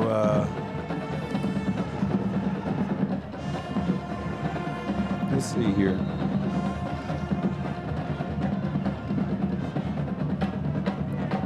And ice him. Okay. Elijah Bright with there the run. There we go. Good running nice back, cut. Looking down to the 20. There he goes. 15, 10, 5. Touchdown. Good job, Bulldogs.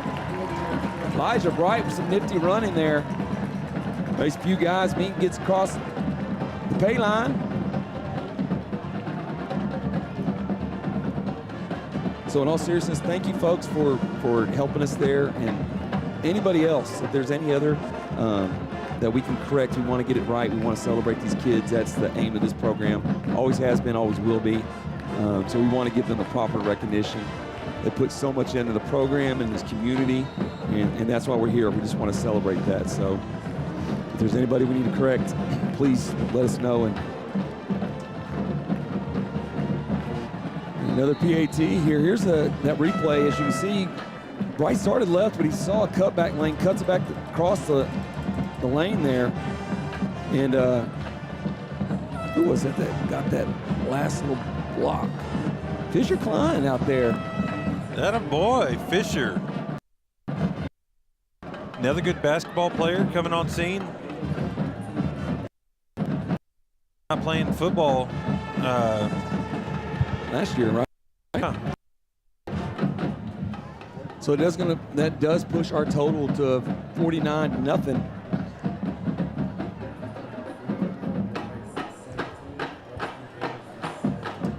So we do have some new happenings, some things coming up. Did you talk about the Chevy Player of the Week? No, I did not. Okay. So the young man we have spoken so much of, Sean Simon last week picked up some extra hardware, being named the Sports Chevy Player of the Week with his record touchdowns. That's and then Bernice winning Coach of the Week. Coach McGraw winning of the week.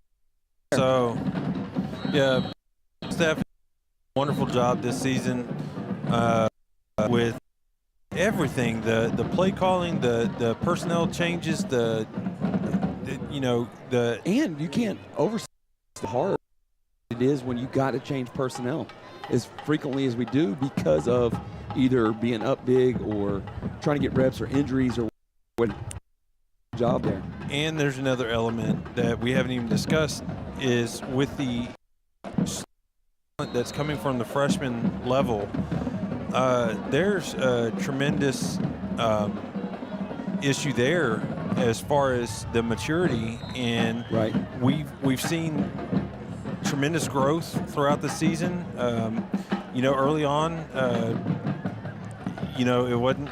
We saw the backflip in the end zone, and Coach Bernice immediately handled it, and then gave him a big hug. And you don't see that. No. And so Just a really good all-around job.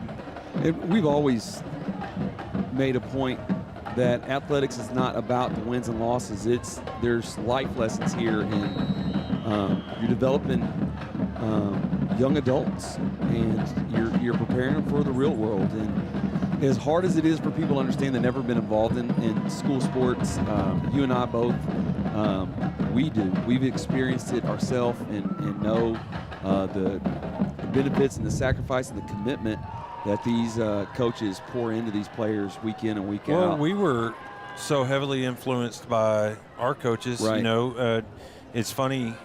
Quick handoff. He's going to find a seam, but then the Dogs shut door quick. We, Coach Torres, who's been instrumental in my career, and then Coach Hicks, Pee Wee Hicks, who I believe is watching. I'd love for him to know how much he impacted me.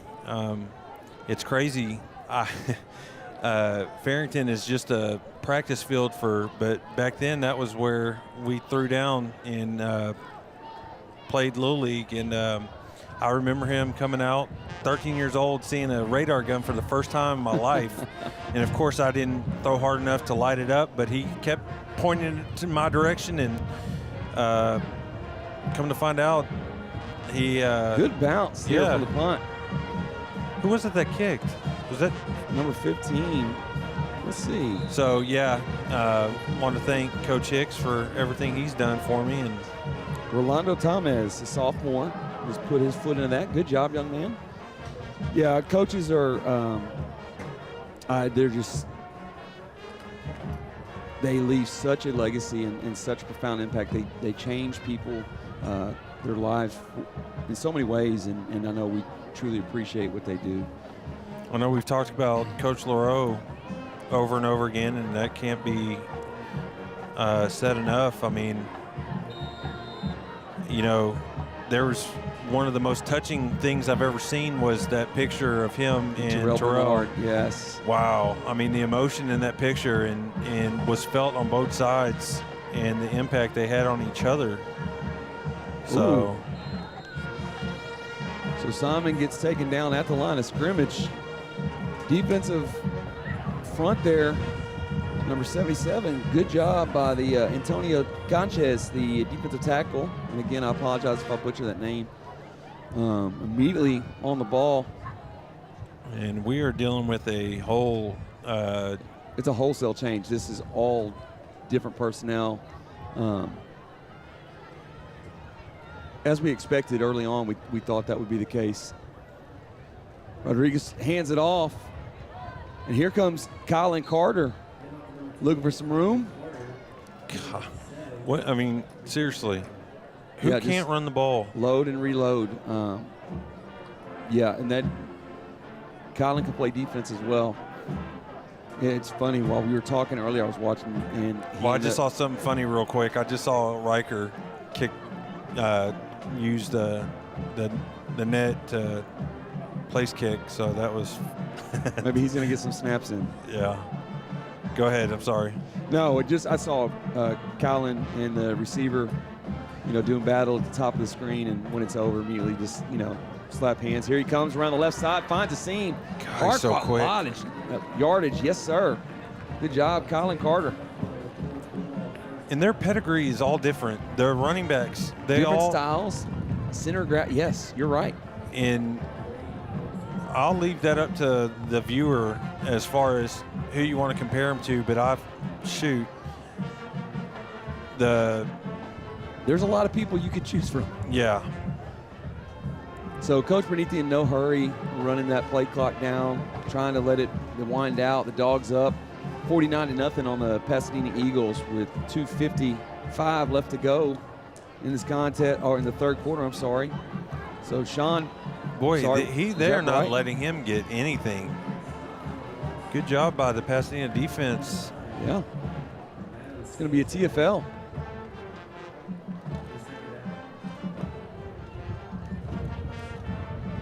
So it sets us behind the chains. Going to bring up a 2nd and 12.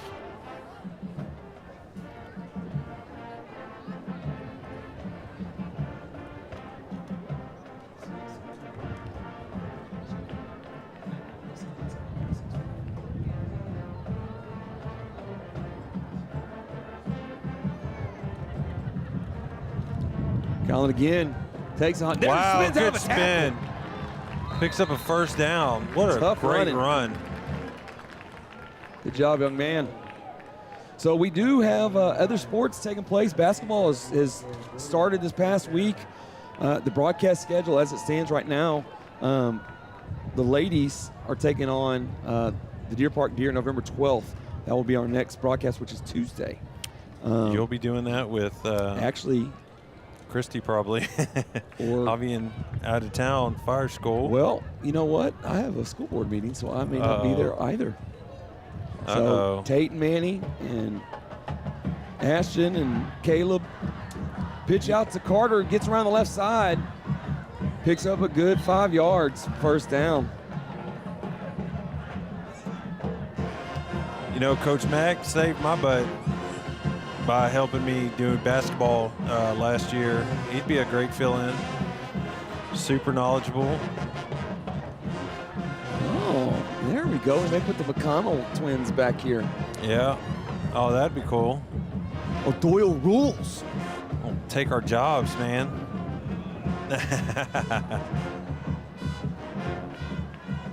Clock continues to run under 1 minute in the third quarter remaining. This might be the last play of the third quarter. And Bright's going to get around. Can't fall. Jumps over a defender. Great move. Wow, way to keep his balance and pick up the first down. Impressive young man. Good job, Bright. It's going to move the chains and set the Dogs up for 1st and 10. They will have to run one more play here, as there's only 30 seconds on the play clock.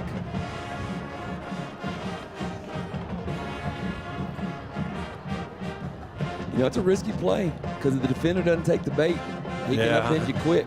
That's a hard fall. It is.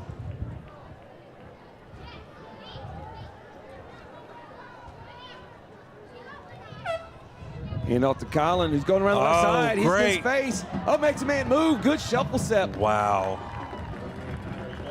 I feel like every week a new star is born. Like, there's. We got some laundry. He's going to try to.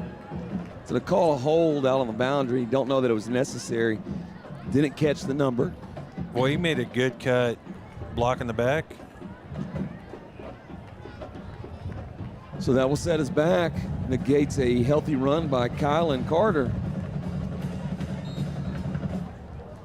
You know what I was amazed to see? While I was down there, the number of mouthpieces on the ground. I mean, I see 2 right now. Yeah. But they were everywhere.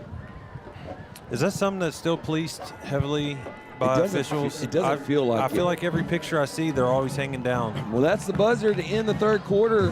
And with 3 in the books, the Dogs are up 49-0. You are watching Bulldog football on LPSN. We'll be right back.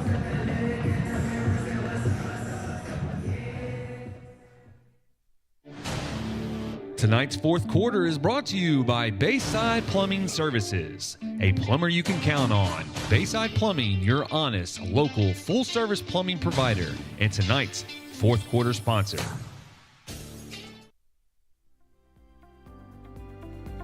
Are you looking for your dream home? Or maybe ready to sell your current home for a fresh start? Main Properties is here to provide you a personal and stress-free process. Main Properties has been servicing the LaPorte area and its surrounding cities for over 30 years with pride and spirit. Let one of our expert realtors here at Main Properties provide you with the caring service that is tailored to what you need.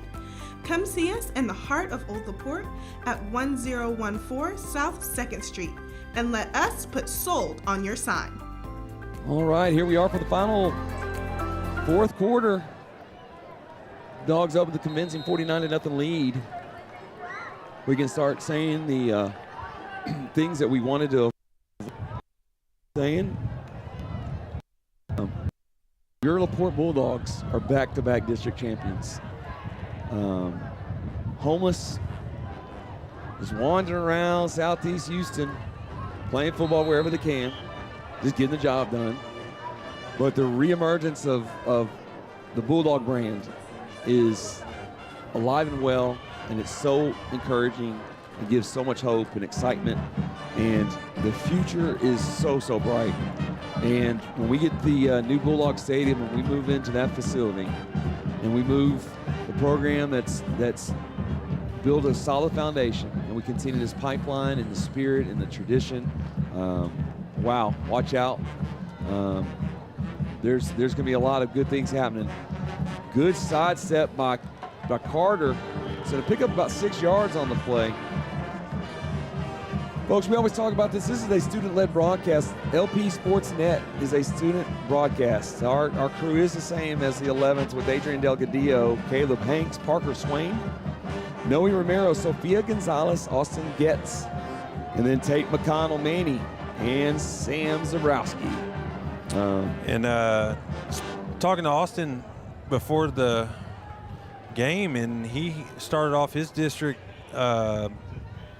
campaign in bowling and just tearing it up.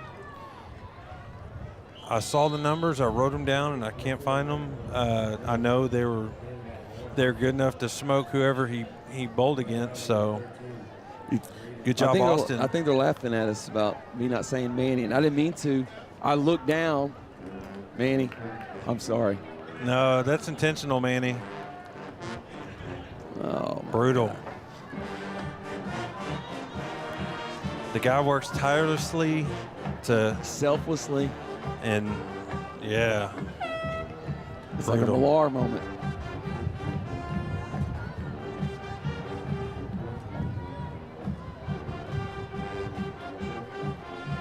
So Colling takes it around, looking for a cut. Very patient in his running style.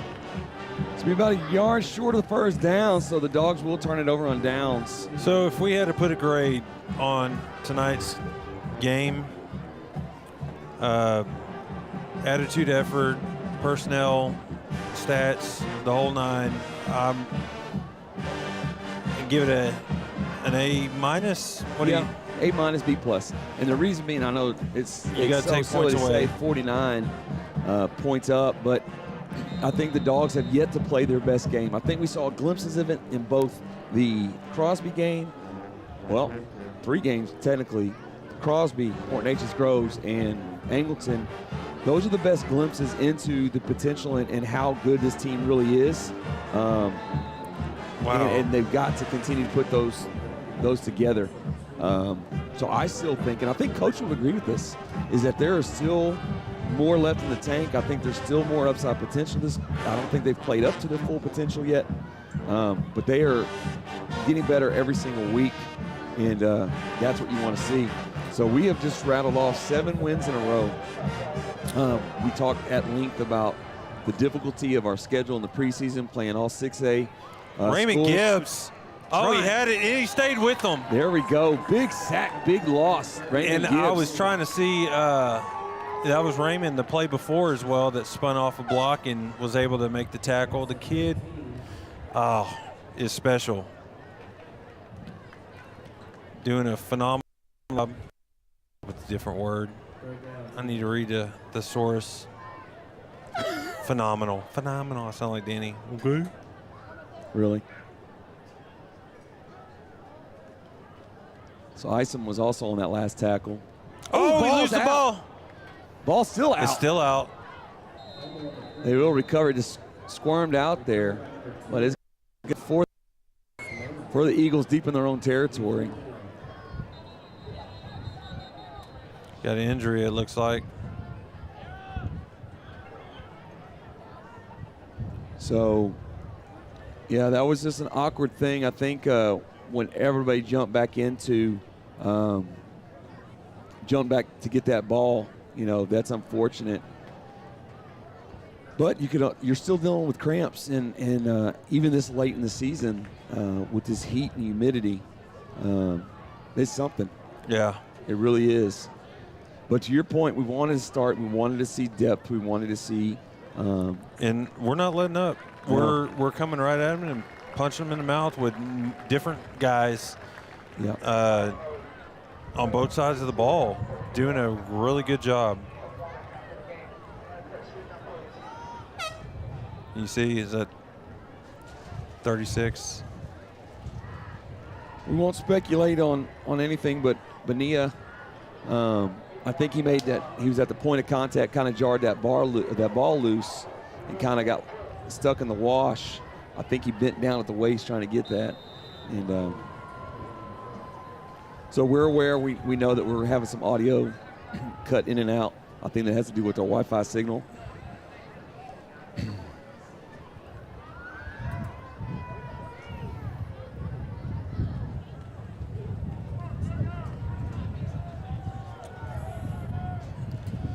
So Dogs don't even put anybody back. It's a safe punt. They're just trying to, again, grind this clock out with 8:02.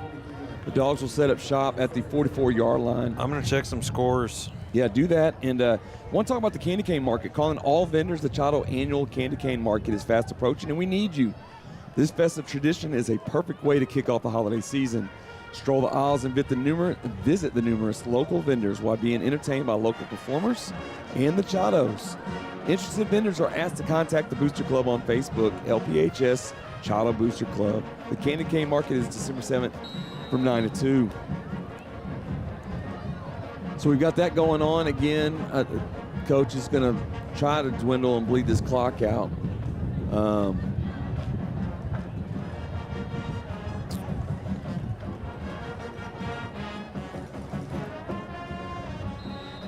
So 1 yard gain on that play. I want to talk about Helps Mentoring. It's we're looking for caring and dedicated individuals. Join the mission to make a positive impact on the lives of LPISD students, parents, grandparents, retirees, neighbors. If you can give up 30 minutes, a child needing guidance, it will be a life-changing experience for you and that child. So visit LaporteISD.org, Partners in Education, for more information on that. We're always looking for good volunteers. That program has grown. Frank Nance has done a really good job. I met with him last week, become a mentor, and went through the training, and it was really good to sit down and speak with him about the vision of the group and what their goals are. So I look forward to spending some time with. Yeah. So. Boy, we're getting our critiques. Yeah. That's. I'm only ADD. wearing. My medicine starts wearing off, and I can't. Yeah. Squirrel. So Angleton's up 13-8 on Crosby going in the fourth quarter, and they are in Crosby. So that's not an easy place to play. The 2 times we've been over there, they've got good crowd support. And for the curious minds at home, Bright's around the right side. He's got a seam. What a cut. He's down to the 30, the 20, 10, and touchdown. Elijah Bright. Bulldogs. No flags. So those curious minds at home that have all the comments about my wardrobe, this was for homecoming only. I did not wear this all day, and I am uncomfortable now.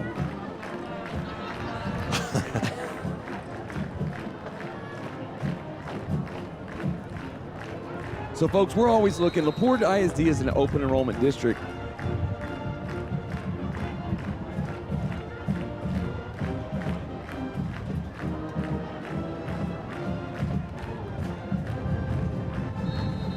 So, again, Holly with the snap, Rodriguez with the hold, and Lopez with the PAT.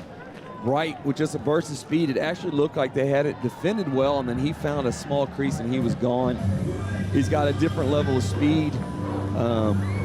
In that open field. Again, to your point, with every back has a different style and strength and weapon that they can go out there and really just hammer down and bring these games to a close. The Dogs now up 56-0. We got 6:40 to go in the ball game. Again, this isn't a flex. This is not the Dogs are trying to run up the score at all. This is just a great performance by the Dogs, and it's what you want to see. So, yeah, choose LaPorte, folks. The public school system with the private school feel. LaPorte ISD is an open enrollment district. We're big enough to have something for everyone and small enough to know everyone. Come see what all the buzz is about and join the LaPorte family. Call 281-604-7000 today. We'd love to have you.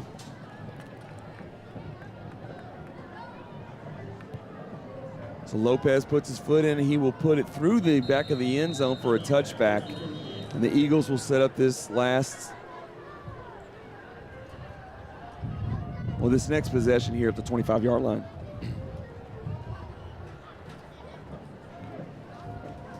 So, as I mentioned before I went downstairs, we've got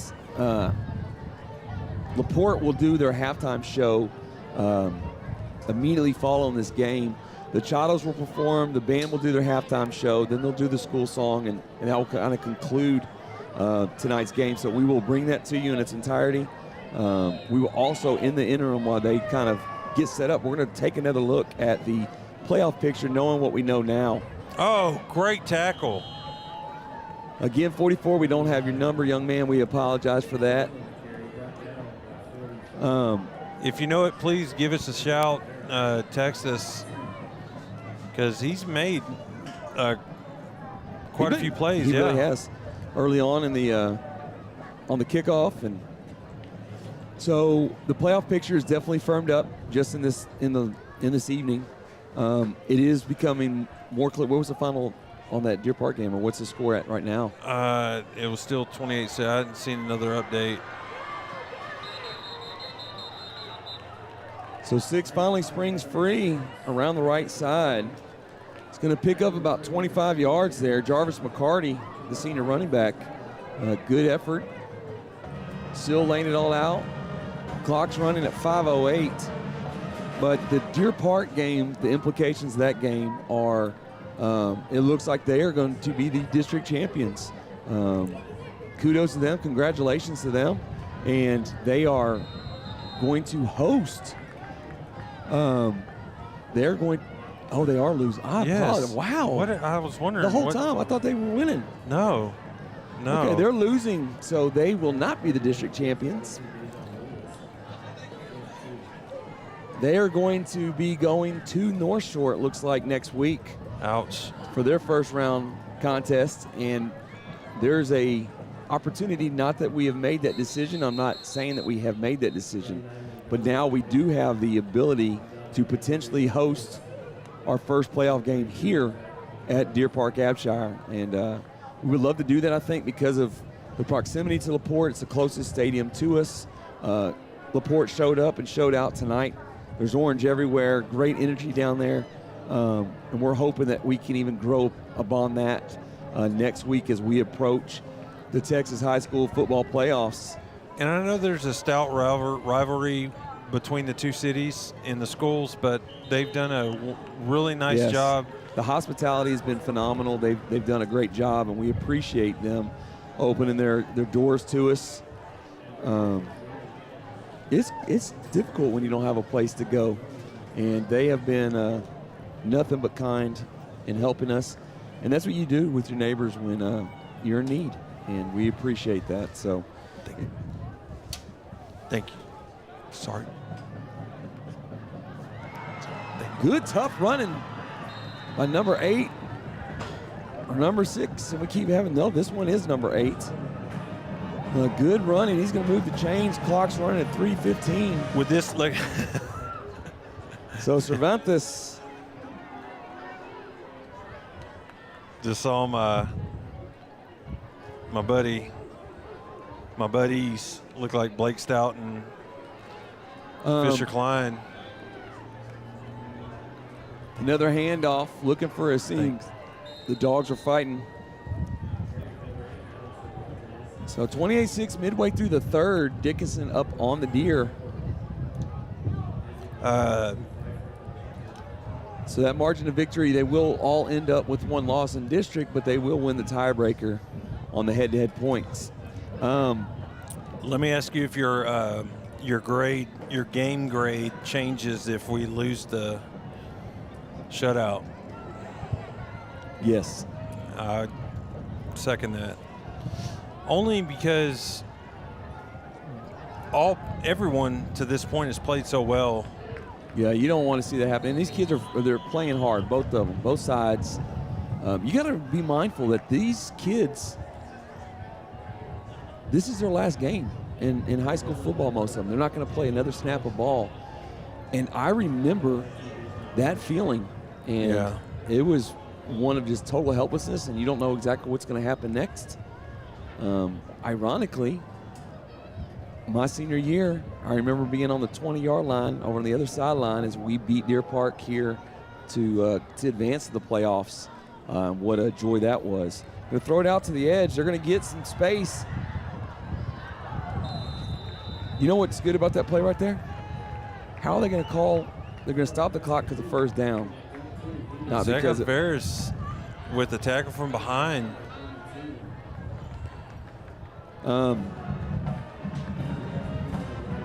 Yeah.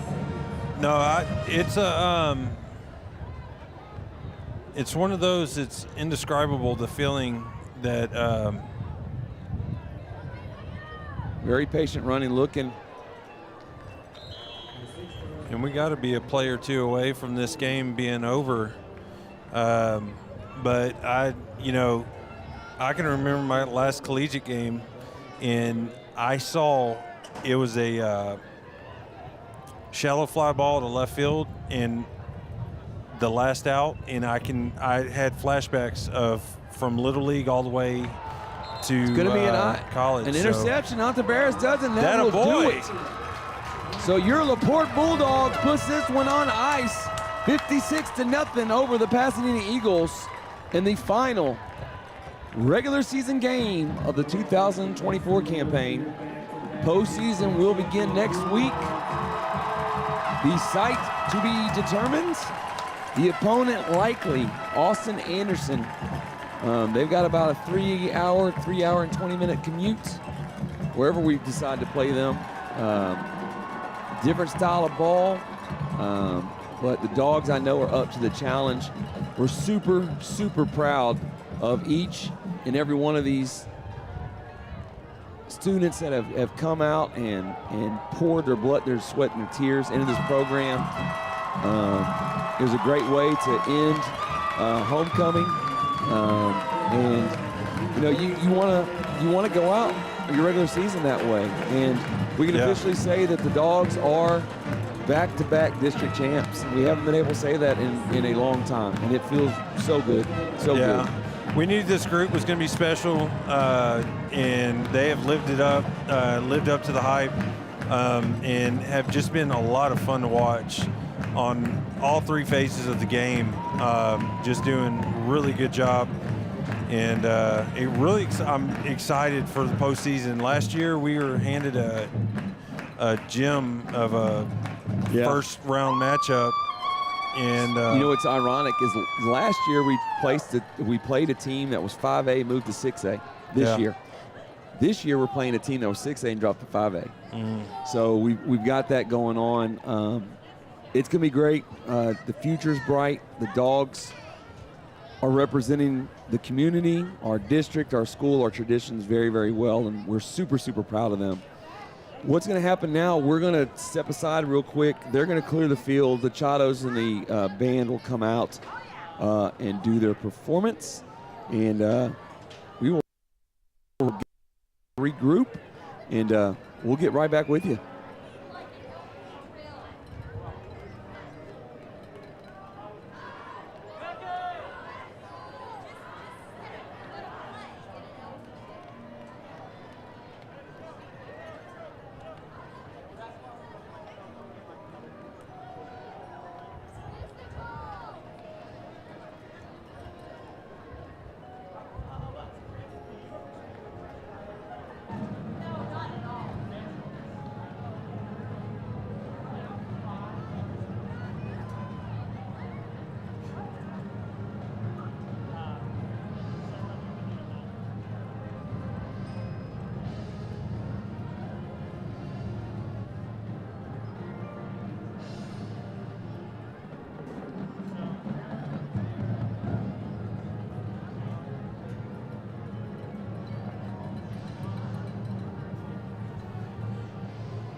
All right, so this is how we see things shaping out so far. We're growing in confidence. We will have some finals later, and obviously Friendswood plays tomorrow, but LaPorte looks like it's taking on Anderson. In our bracket will be Houston Sterling and likely Port Arthur. If it's not Port Arthur, it's going to be Barbers Hill in that slot. So that kind of how we'll shape out. Also on our side of the bracket, A&M Consolidated will play either Friendswood or Port Arthur in that spot. The Galveston-Waltrip finishes out our left side of the bracket. On the right side, you've got Lufkin, Milby, College Station, and Crosby. Then Galena Park, Barbers Hill, or Port Arthur, which one they interchange. And then the Angleton and Weiss. So Barbers Hill's up. So it looks like Barbers Hill will be in that spot. So they will stay over on the right side and take on Galena Park in the first round. So get a drink. No, I know. This ragweed this season has not been good to me. But anyway, that is how the bracket shapes up. And then we will end up, and what happens is each region has a bracket very similar to that, and they'll get to the semifinals, and those are the games that are in AT&T once you get into the state final. So what is going to happen with the coaches meet, and they'll have a discussion? So I don't know if they do it. They probably do a Zoom, and it will probably take place tonight. So Austin Anderson's coach and Coach Bernithi will have the conversation. The ADs will be involved in that conversation, and they will determine day, time, and place. Now we get to defer. We get to decide the site as we are the 1 seed. We're the higher seed of this matchup. So that's the benefit of. That's why you play the regular season. Do you get to does the time? Is that on us? I don't. Beyond the site, I don't know how those other terms are determined, but I know the conversation will take place. They used to flip quarters, just like you see in the movie. But yeah, you will get those details out to you just as soon as Coach Bernithi. I talked to him last night, and he told me he's going to he'll reach out to me and kind of give me a heads up on what he is doing.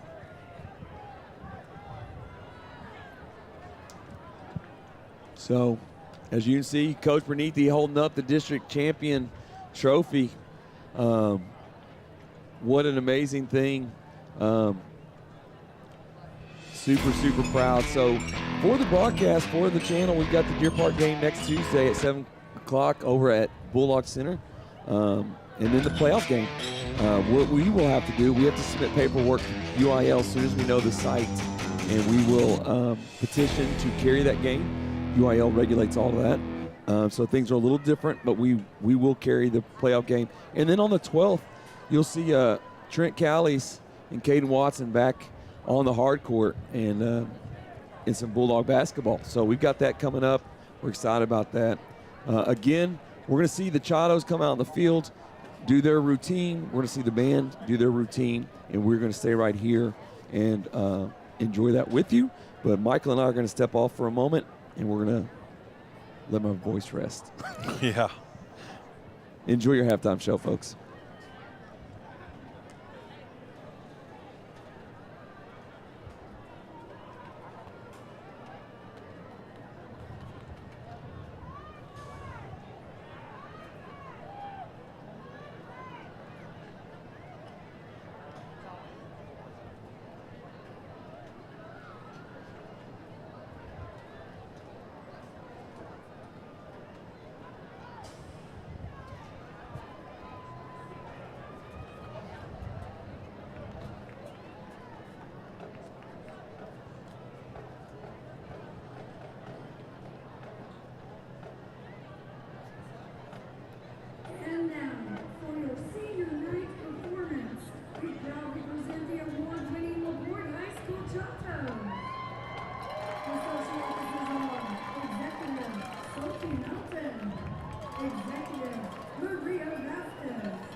All right, great performance by the band and the Chados and that football team, your back-to-back district champions.